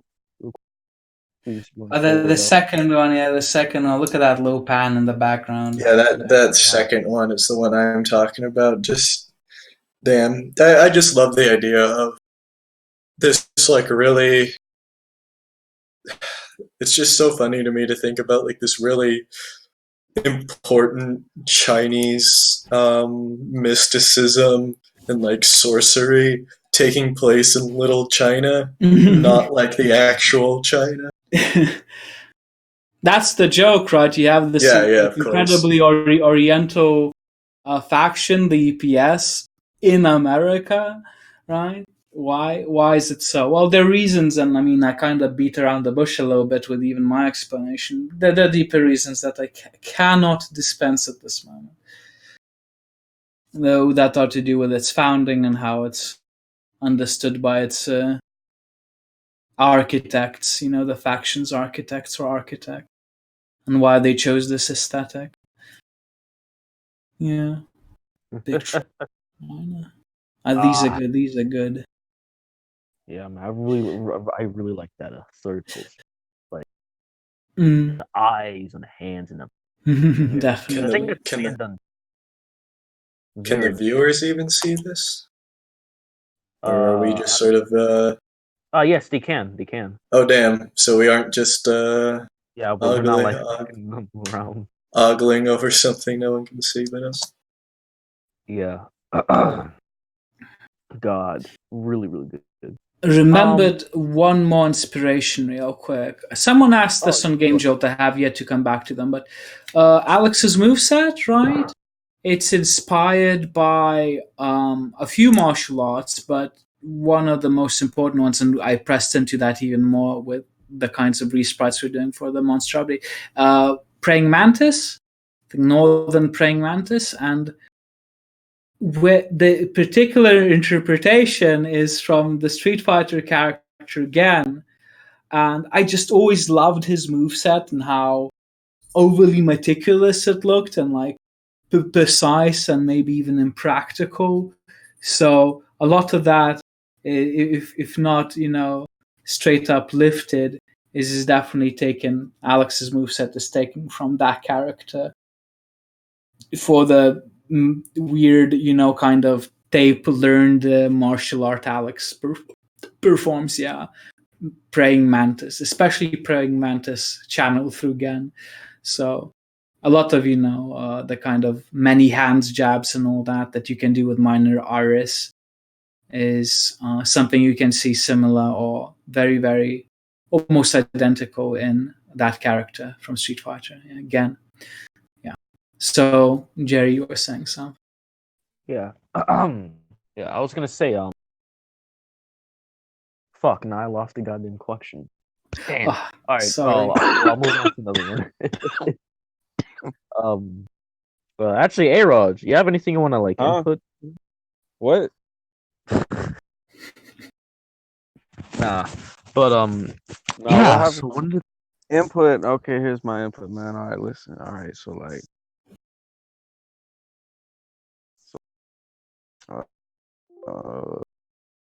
that's about. I Wonderful. disagree Beautiful. wholly. Oh, you Oh, disagree? What? I'm trying to think like what did we cover last time that I think would be really interesting from the point of view of people watching for the first. Oh yeah, I did kind of Oh, briefly discuss. we talked a lot about Yeah. No, it's like, because I asked Ed, like kind of like the level design, whether it was like intentional, how everything was like, a rise and a fall, everything like was like a descent, like a descent from the Mhm. top of Garbage Island, and then from the endless waste into downtown infinity. oh That yeah, kind of oh yeah, so on and so forth. okay, yeah. And then I think it was, yeah, you said that Garbage Island was to have very horizontal sort of kind of Yeah, design, yeah, definitely. and then Downtown Infinity would have more vertical sort of design to it. That was an introduction to Mm. that. And what I'd like to hear more about again is you talking about how like the Lithuanian cultures and all that like influenced you in like Mhm. terms of like design and like all that. All right. All Oh right. yeah, Lithuania. Yeah, tell us about that. That's Like an you were interesting talking question. about some holidays at one point. Think Lithuanian Christmas or something? Oh, Well, I don't know what I said then exactly. Probably like the 12 dishes thing. But in terms of influencing about design, I think that living in Lithuania influenced me as pertains to the game in several ways. And first way is about living amidst the ruin, because you're living in a post-Soviet society, which you can't underplay how important that is, how absolutely pivotal. Because I hold wholly that that's a different civilization that kind of went under, completely different way of organizing society, perceiving and going forth with culture, uh, all sorts of industries, all of that, how you build things, right? How they look when you build them, all of that fell apart, and you live in its carcass, right? You live in this thing that kind of becomes something that you just try and learn to ignore. Why are these buildings there? Why did my mother study a profession that no longer exists, right? It's because it makes no sense in this new society. It's like, by the way, for those who are curious, it's goods expert. Basically, what she do is she uh, write out plans of where how much of a certain good would go. Right, that's planned economy. That doesn't exist anymore. Right, she could like maybe requalify, but again, what's important here that you're living in a situation where there's so many artifacts of a past life, of a past civilization, that completely make no more sense. They just exist there, and everything either ignores it or tries to repurpose it in some other way. So, to me, living amongst these ruins definitely inspired a kind of sentimentality towards things that are gone. And in the pointless, you see a lot of shadows of something that was, women, Yeah. buildings of, great civilization, other societal things that are gone but are trying to cling on to existence. And I think that kind of sensitivity towards that thing hopefully allows me to more tune in and bring that all out, to show how lost it all is and confused, and in what ways, how it's reduced to trash or whatever, and how people might react to it or cling or maybe try and move away from. Moving on to the second thing, I think that it definitely made me learn is when you had, this regime change in the 90s, which is when I um, grew up. It's You saw so many useless people, so many undesirable, so many people who were good for something, meant something, and now just nothing, and they can't adapt, and they lost. And at the same time, so many people who were nothing before who failed to adapt to the previous system now finding themselves becoming incredibly rich. So I always remember being so stricken by the fact that you can go to a market and try and buy some bootleg games, and you see a greasy biker looking dude in a kiosk selling bootleg Nintendo games with gold chains and like gold rings and like watches, and he's like all blinged out and he looks greasy, and is an archetype. These fat biker dudes with gold chains are everywhere, and they're somehow making like a killing because, you know, maybe they were loser nothing people, but now they are succeeding in this kind of new environment. But they look like, I don't know, laughable in a way. They look ridiculous. So what it seemed to me, what it revealed itself to me, I guess, is that when you have a very strong system or a hegemony or a kind of view that everyone follows and ascribes success and failure to certain kinds of people, that you start understanding, oh, this is a successful person, crumble, it's difficult to tell who's a loser anymore.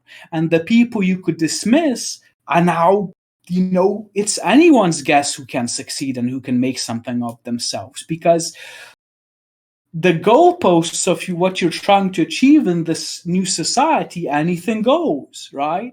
So the Flash happened. Everyone who was successful had any kind of, you know, power position pre-Flash.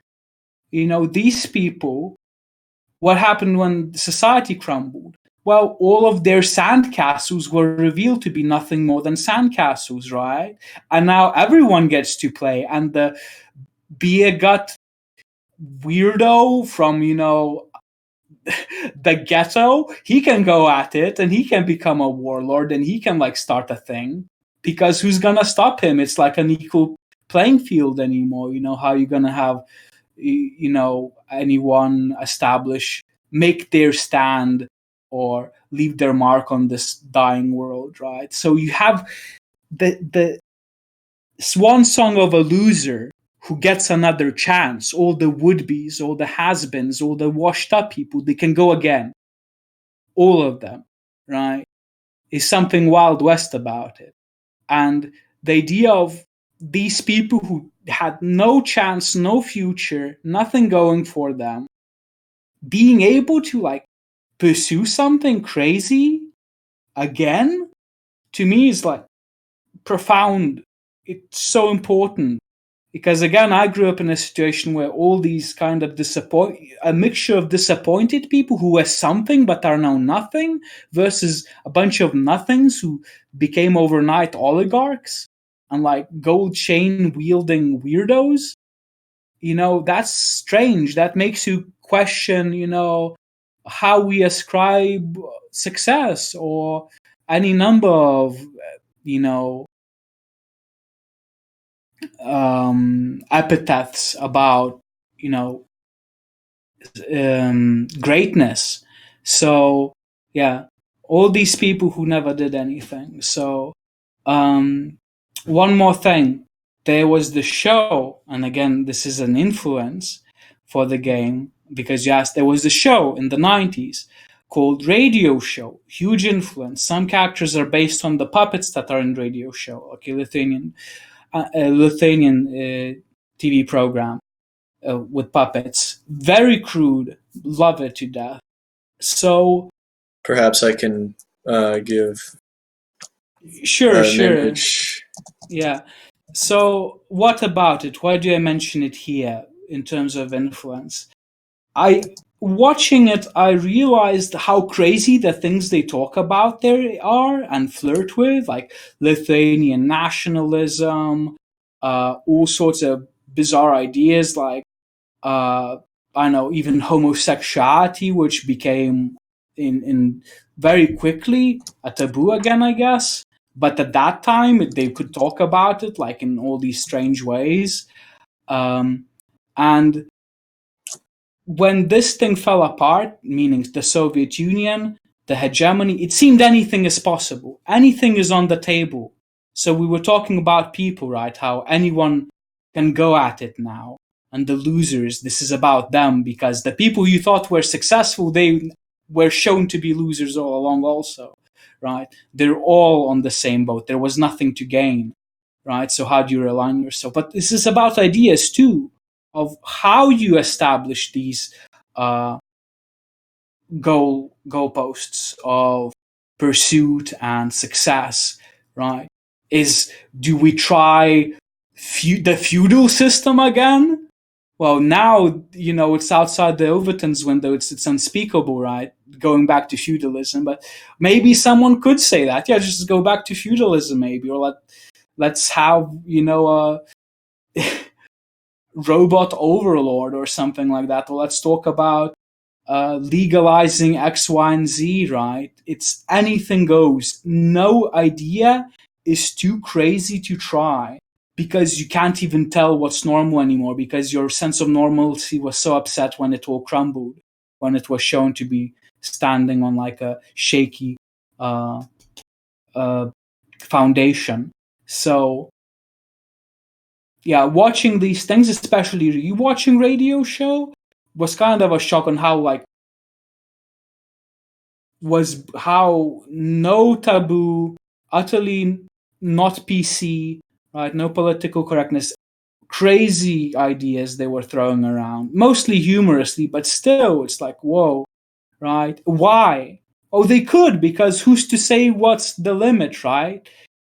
We're mostly preoccupied with pushing this thing out, or distancing ourselves from this old system, or like dealing with its failure.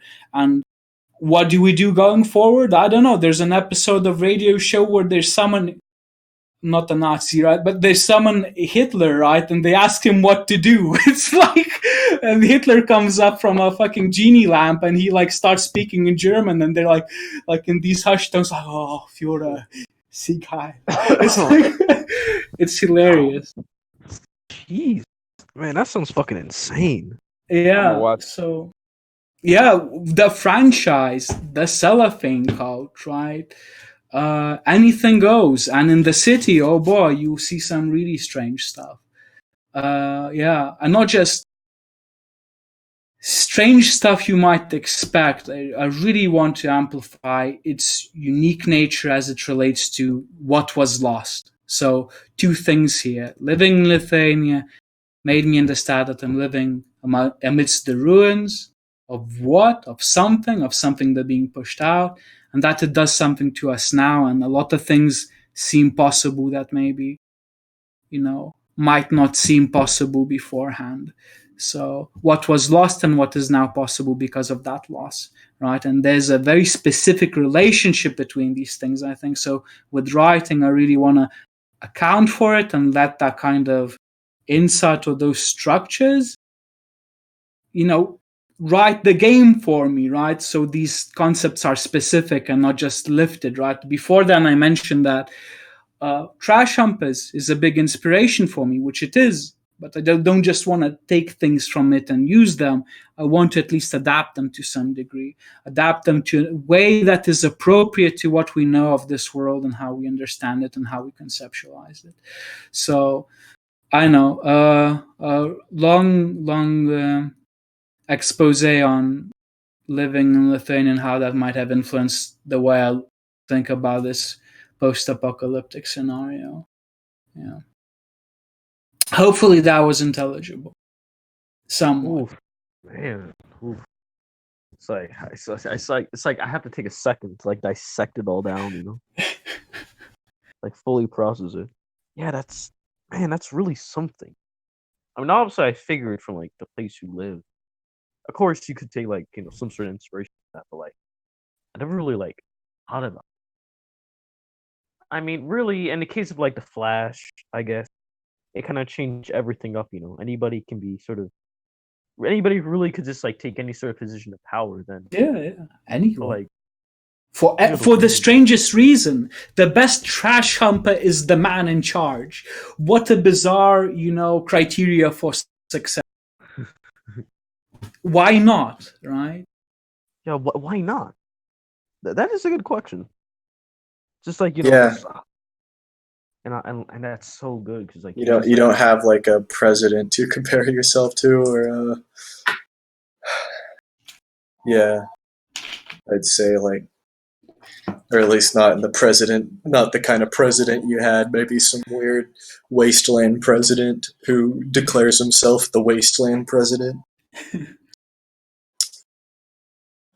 Oh yeah. I forgot. I meant to ask you this Nate earlier. So Yeah, Nate, man. basically you said you were working on a project on yourself, right? I'm Or did I work. already Well, ask you that? uh, I don't know if you asked me this actually. I mean, we talked about my copyable collection, but that is far Yeah. from the stuff that I have in mind. I think um I think Lisa the Pointless is well. Okay, this other project is a bit under wraps. I can't really go into detail. No, of course.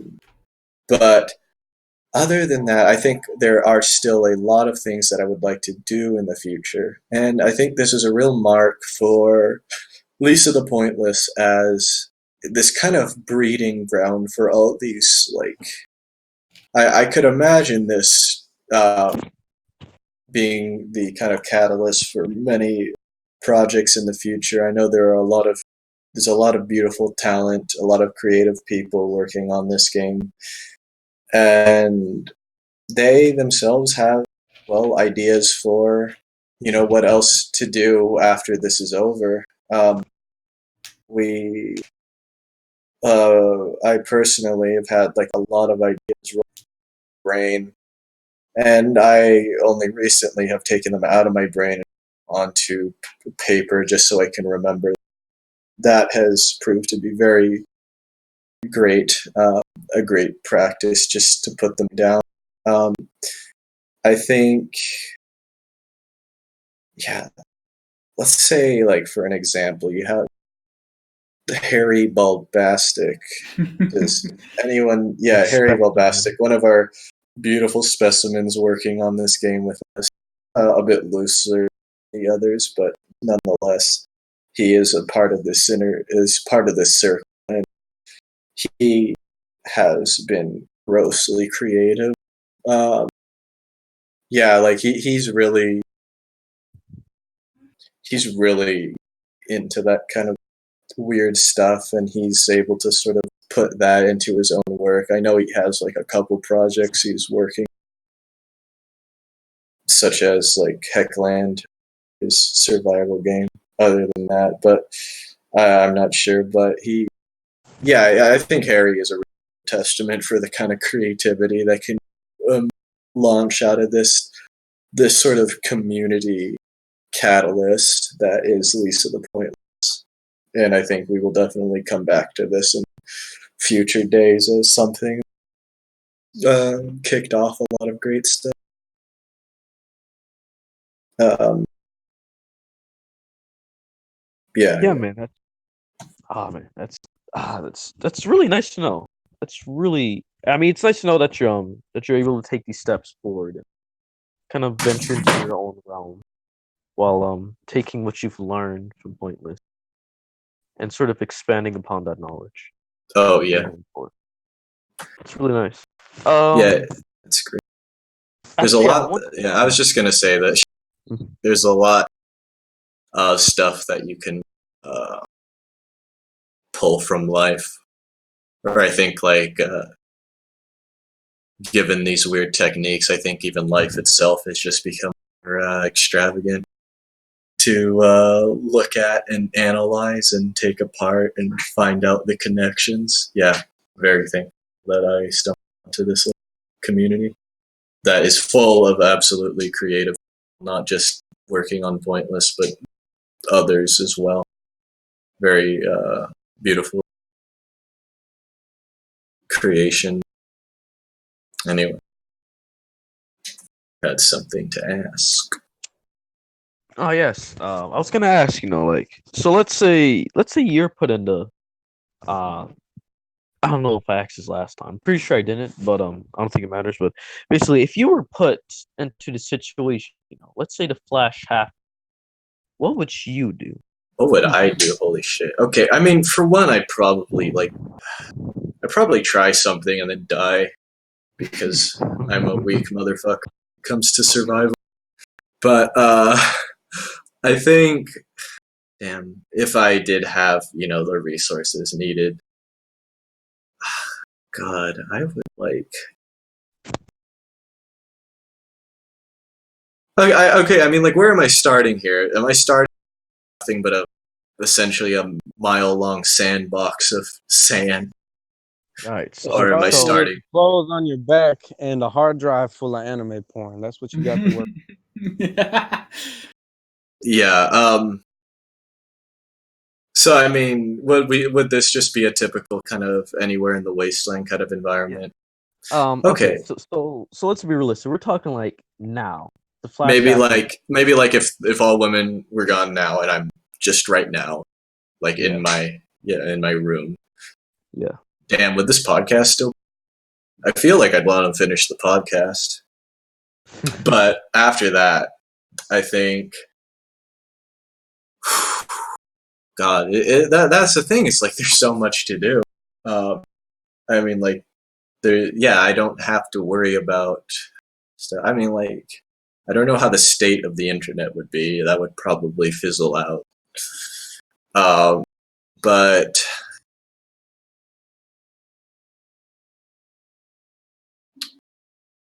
probably like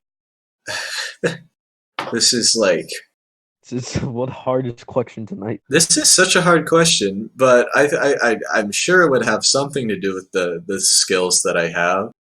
I probably like, dude, I would get like a camera. I would get like a video camera and I would record my excursions, leave that shit into like a weird secret box that someone can find and put into a VCR. That would be, I don't know, just some weird filming of this weird. Yeah, my excursions. I'd like to explore. I know, like, recently, like, the thing is, I do so much of my work at home. I don't really have a lot of outside institutions that I go to. So, like, I remember just walking around my neighborhood recently. It's like I don't know my town that. I mean, I don't drive quite well yet. So I don't really have a familiarity with the layout of the roads and stuff. So recently I've been taking walks to cure that, and it's like, God, in one hand, it's like a shame that I am experiencing this as if it was like walking into a new country, but at the same time, like, I'm not going to be able to walk into a new country. So like, this is the feeling I get. It's like, it's cool. It's a sense of adventure. I'd probably like to do that. Explore, find what weird, crazy, new environments I can place myself into, and maybe even just find home in. I'd like that. I'd like. Finally, no women. Yeah. This feels like home. Yeah, holy shit. I don't know, Ed. What about you? What would you do? I have the perfect answer, at least for myself. It's like the flash happens. I'm like, yes, I know exactly what this is. I have it all figured out. Oh shit! Yeah, you like, you've made a game based off of it. You know exactly what to do. I run out into the street. I'm like, guys, don't worry. I know what's happening. Guys, please, like, would you like tell them to play the game? Like, you would bring your computer out and you're like, play this game. I predicted all of this. Well, or I tell them to play the painful, but assuming that other stuff happens, like they happened in the pointless, I'd be like, I have it all figured out. Dude. Just listen to me. Whatever you do, don't wear the jersey, okay? Yeah. That, like, yeah, everybody plays your game and they follow your vision. Dude, me on the, me over here in America, I would be making my journey to you to Lithuania. God, Yes. holy shit. Imagine that. Imagine like New York City. Or just like some other fucking big fucking place. Oh, yeah. Like, completely changes like that, man. Imagine, I want to see, imagine New York City becomes like downtown Infinity, just all fucked up both Fuck, you Edgars. screwed up. Oh, God, that'd be Yeah. crazy. Hollywood, get on this. Make the movie. Make the Don't do that, if Hollywood. Yeah, what are you gonna say? Someone said something, and I said something over that person. I think it was Drake. Drake. Yeah, what did you say, man? Okay. I still disagree, but anyway. No, I was gonna say, like, damn, what was I gonna say? I was going to say something. You're saying, Damn why it, Drake. Why Hollywood shouldn't? Oh yeah, Hollywood. Yeah, if Hollywood is listening in on this podcast, please do not make that before us, because then we'd be like ripping off Hollywood. Oh, Hollywood is supposed to be the ones who rip us off. we'd make it better than Hollywood. Don't worry, Nate. Yeah, hell yeah. It would challenge us more. Mm-hmm. I don't really like talking about current events here, but I'm kind of curious. What do you think about the whole controversy with the dumb goddamn Sonic movie? Like, Oh, now we're getting into the real juice. Oh my god. What do I think? I think they should freaking I think they should like release it now, like right now. Get it over with. Now. Get it over with. Like early release. It's going to. They're just stalling it. It's going to be a tombstone for them eventually. Just put themselves in the ground now. Get it over with. One day. Well, I hope it's good. I hope it's the best film ever. No, actually, I really don't. Wait, I really don't like hope that, because it's like, shit. Now I have to do this weird shit in order to be good. It's like this like sets a cinema standard, and like, oh shit. It's like they incorporate the weird, creepy ass Sonic body into the themes and like metaphysics of the universe, and I'm like, oh It's damn. the most profound thing ever. It's like perfectly shot. Yeah, it's just the trailer. It pulled you in. You think it's gonna be bad. It's like people came out of Space Odyssey. They like say, "Oh, I had like a religious experience watching this film." Yeah, Right. People are still talking about that. yeah. I saw they hell.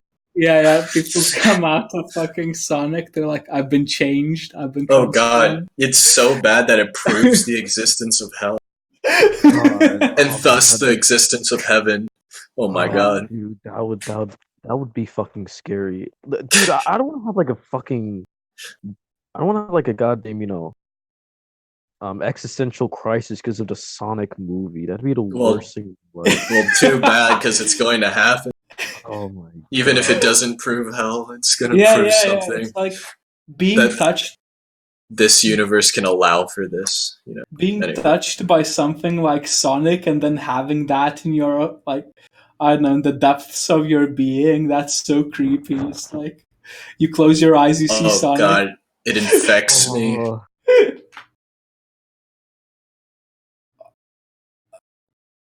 Dude, Sonic We're gonna Dreams make collection. Oh but god, a film.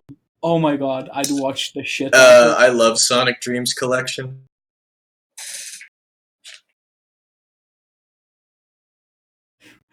The fucking Sonic AM show. We're gonna make. It's gonna be like Sonic the. No, it's like Sonic the movie of the realization of the movie. Sonic. Sonic versus Mario, the rap battle. That has been made. Sorry. I swear to God. I swear to God, like it's just its teeth. Like it's teeth, man. Oh. It's lips, man. Oh no, dude! It's God, like it's weird calves, thighs. It's like, yeah. I don't know. I don't see that as Sonic. I see that as like a weird, like blue midget. Yeah, it's so strange. I feel like this is a real hallmark, or like I honestly feel like this is a real. It's like But it's like event. You know, it's like a. I mean, like I know how much people got so pissed over the Emoji Movie happening.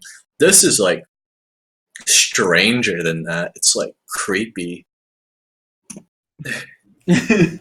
I Yeah. have a prediction. I have a prediction of the future, right? So they're gonna change the Sonic design, and the old draft of the film with the creepy Sonic, that that will become lost media, and people will try and unearth it.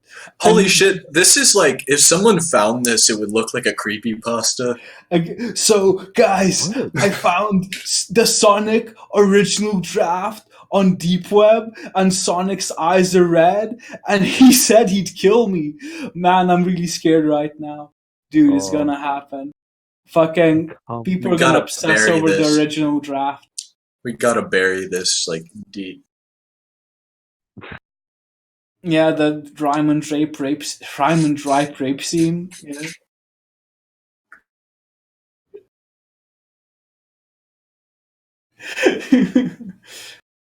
Yeah. it's even worse that he pointed at me with his scraggly, greasy, gloved finger, and he said, "You're next." Man, it was real scary, man. It's interesting to think of like what genre do you guys think Lisa as a whole fits into? And I'm not talking about weird video game genres that are like weird and half-assed. Like the story, let's say. What do you think the story is? It's like what Tragedy. genre? Like a tragedy, I guess. Yeah. Comedy. It seems like a dark. Comedy. It seems like a dark comedy, dark dramedy. Yeah. Romance. It's a lot of things. Oh, that's an interesting way to look at it. Now. Hmm. Yeah, I mean that's the thing. Like you have a lot of love for a piece of media, and you want to re-experience it. Choose some sort of strange lens like that. Lisa's about Buzzo and Brad, and like interpret everything around that, and like only around that. That'd be fascinating to play through. Exactly. Yeah. And he's in hell, and he's already dead, and actually so happening in an 8-year-old's head. Yeah.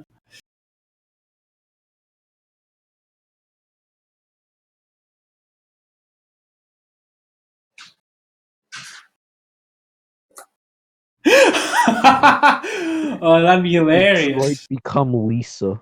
That'd be hilarious. Press A to eat. Press A to chew joy.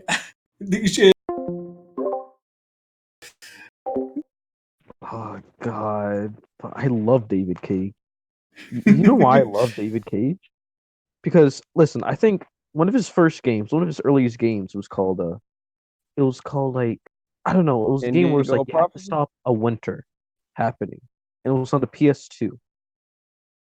Yeah, What was what it I love Indigo about Prophecy? Is it the one where you stabbed the homeless man in the beginning? yes, that's the one. Yeah, you stab him to death, and then you have to get out of the restaurant without getting caught by the police. And there's I so many was different ways it can play out. I was told that one was pretty good actually. Yeah, Man, it I is think good, man. You haven't Indigo played it Pro. yet? That actually surprises me. Yeah, I haven't. I should. I've been wanting to I play it think it for was called. ages. I think it was called Fahrenheit, and you're. Hmm. I wait, wasn't it called? Wait, hang on. Swear to God, it was called Indigo Prophecy. I have actually never played a David Cage film. It's Film. really Game. good, man. It's really good. Oh my God! Imagine if David Cage made movies.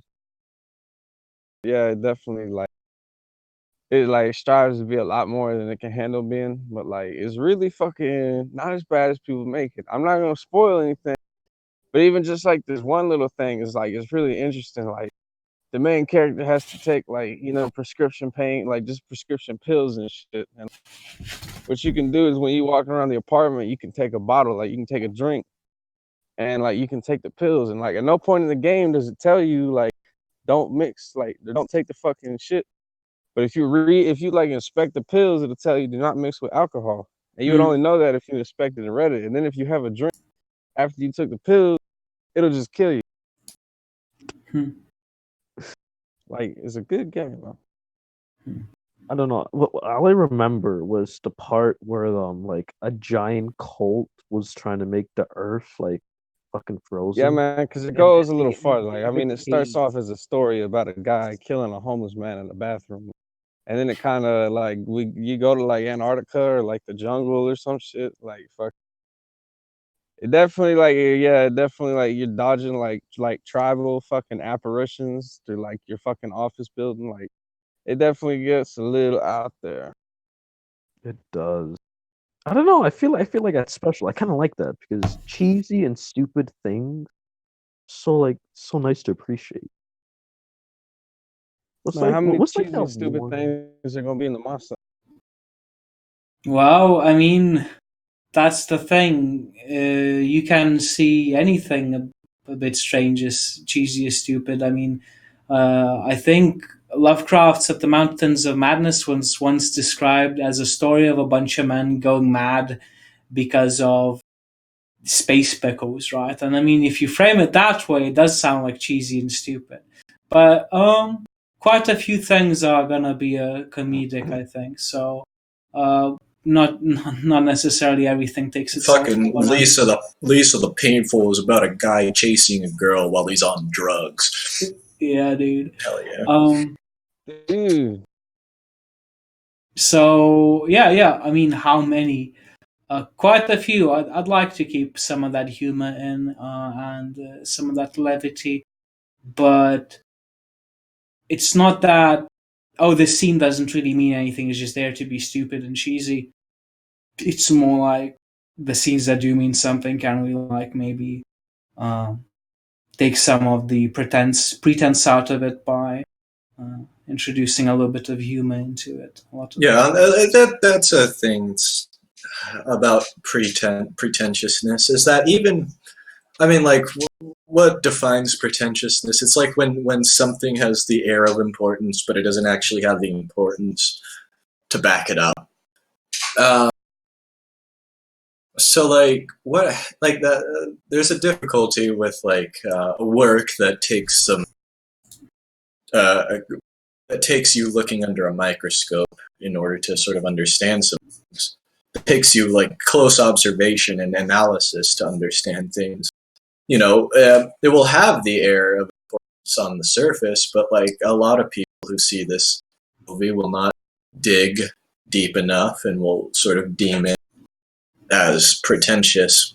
But you know, like even if it isn't that, even if it isn't like objectively pretentious, I think like, you know, will have an air to it, and you have to like, even if you're like, they tell you to have like a good basis before you add all the details, but at the same time, you know, now that you have a basis, you got to realize, how does it look on the surface? You know, what if I was coming into this with absolutely no knowledge? What things would make sense? You know, how would it be confusing? I mean, we're devs, we know the inner workings of something, so like we have a hard time seeing that. But like, yeah, it's important to manipulate the, like, even after you have a very strong interior, it's still necessary to manipulate the exterior to a degree where the stuff that you see would not have that air of pretension. And I mean, how do you kill that air of pretension? I think comedy is a freaking good way to do that. Comedy is like strong enemy of pretension. So if you like put that on the surface, you know, it will seem more down. Mm-hmm. But yeah, it's tough. You can't always make something comedic because some stuff are very serious. Yeah, but cheesy and stupid, I don't think we ever got a way to just put something in there to be like that. Mm-hmm. Usually want to.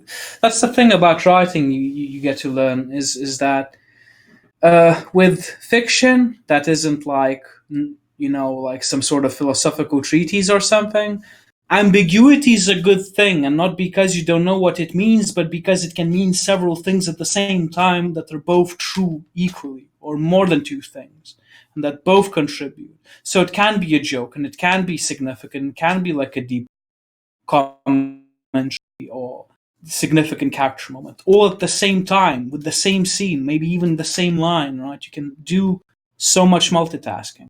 So we stupid and cheesy. Maybe something will be just such a failure that is just that and nothing more. Well, you can't help it. You just want to do your best. So. Yeah. Well, I mean,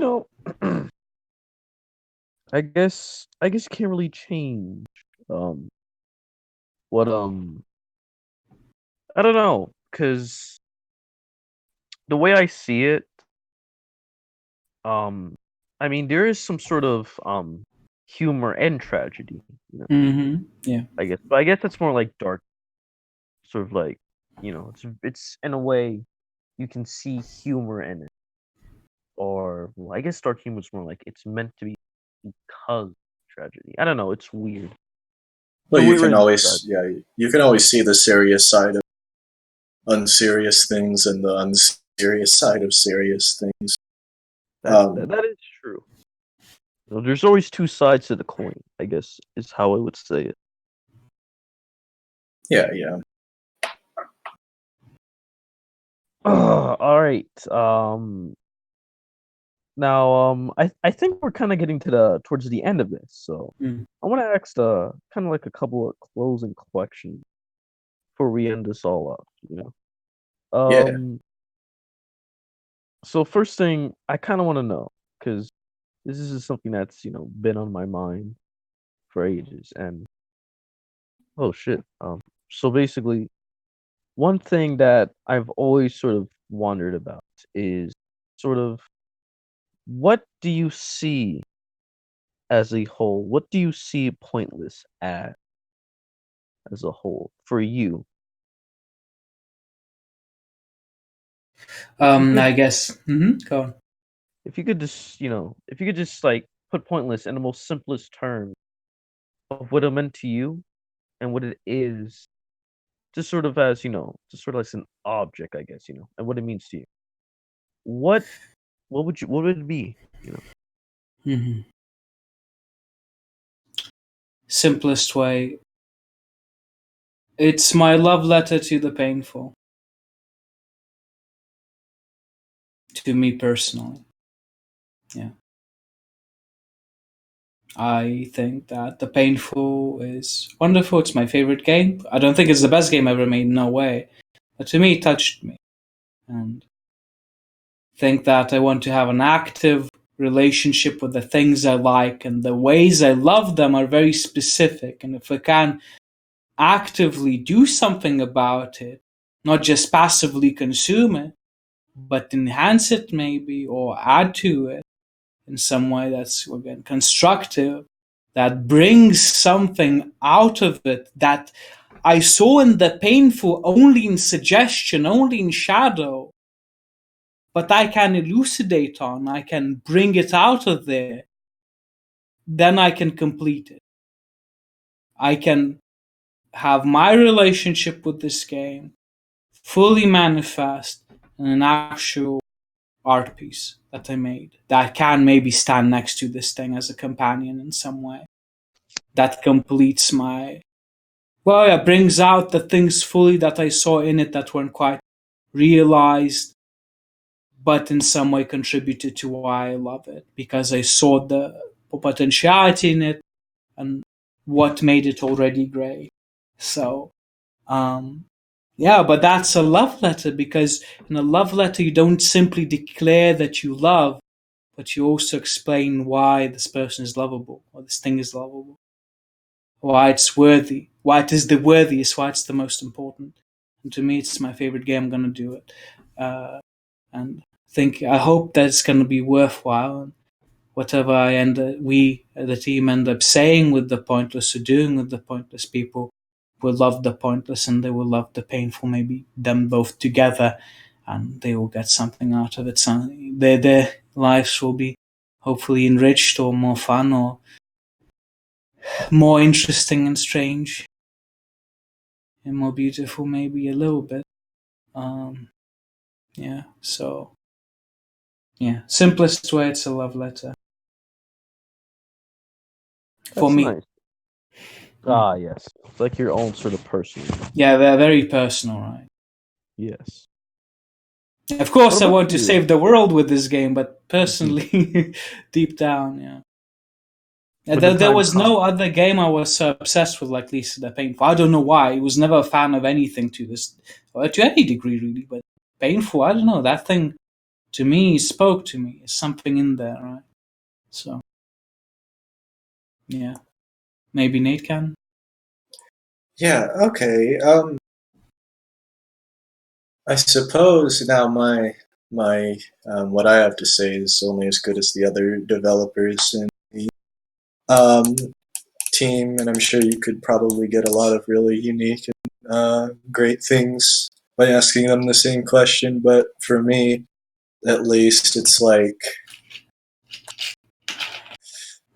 to me, I guess I see this as such as like it's both like a catalyst and this kind of uh, I hope I'm using the right term here, calling card.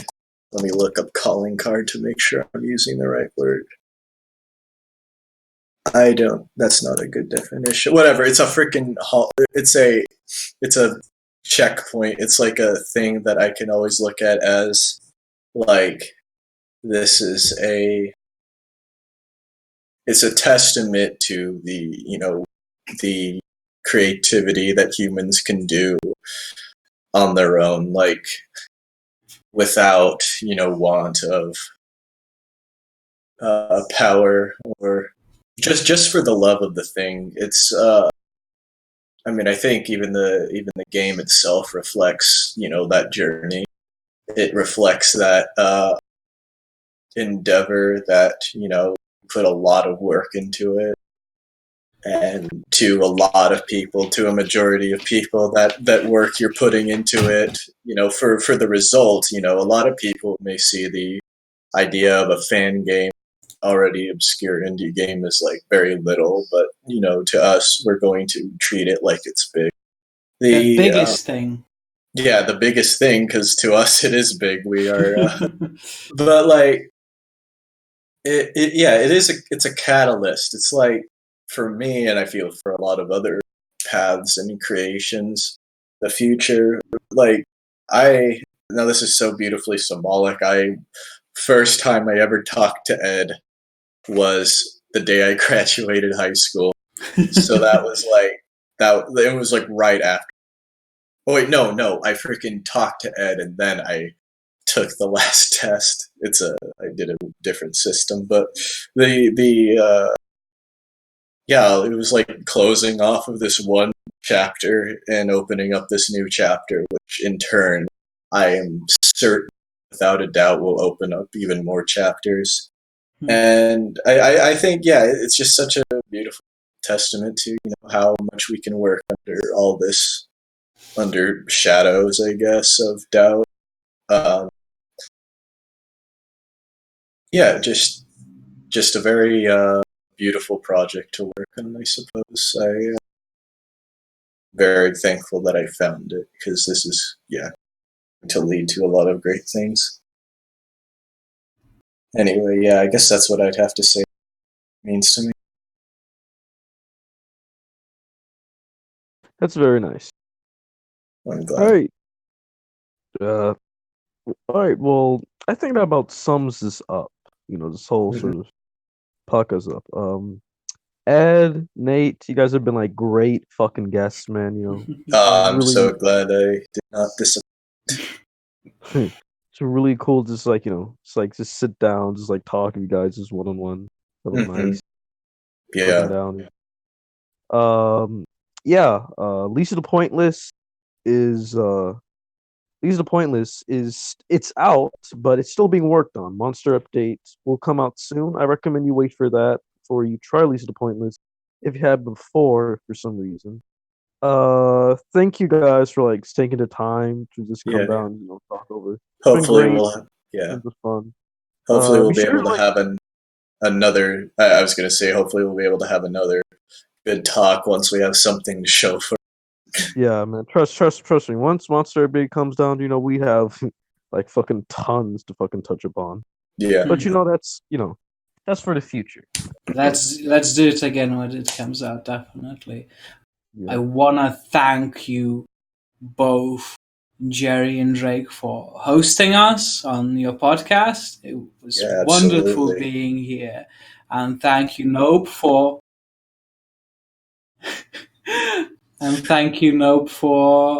making sure that this goes without a hitch. Yeah, man. Oh, yeah, Big damn. shout out to fucking Nope. Yeah, Man. shout out, man. That Like, was if I great. was hosting this, we'd have the same foreskin situation. Couldn't involve Yeah, but it would be like the shit metaphysics. Yeah. God, damn, that would be awful. Anyway, again, if you haven't tried Pointless, check it out. It will be in the description below. Support these people, man. Like, just I can't trust enough. They're making cool shit, and support them. The Discord link for Least the Pointless is also in the description below. Thank you guys for coming up there, and that is it for today. Good night. Yeah, good All night, right, Good guys. night, everyone. Good night. Yeah, good night. Yeah. All right, Nope, you can close the stream. Oof.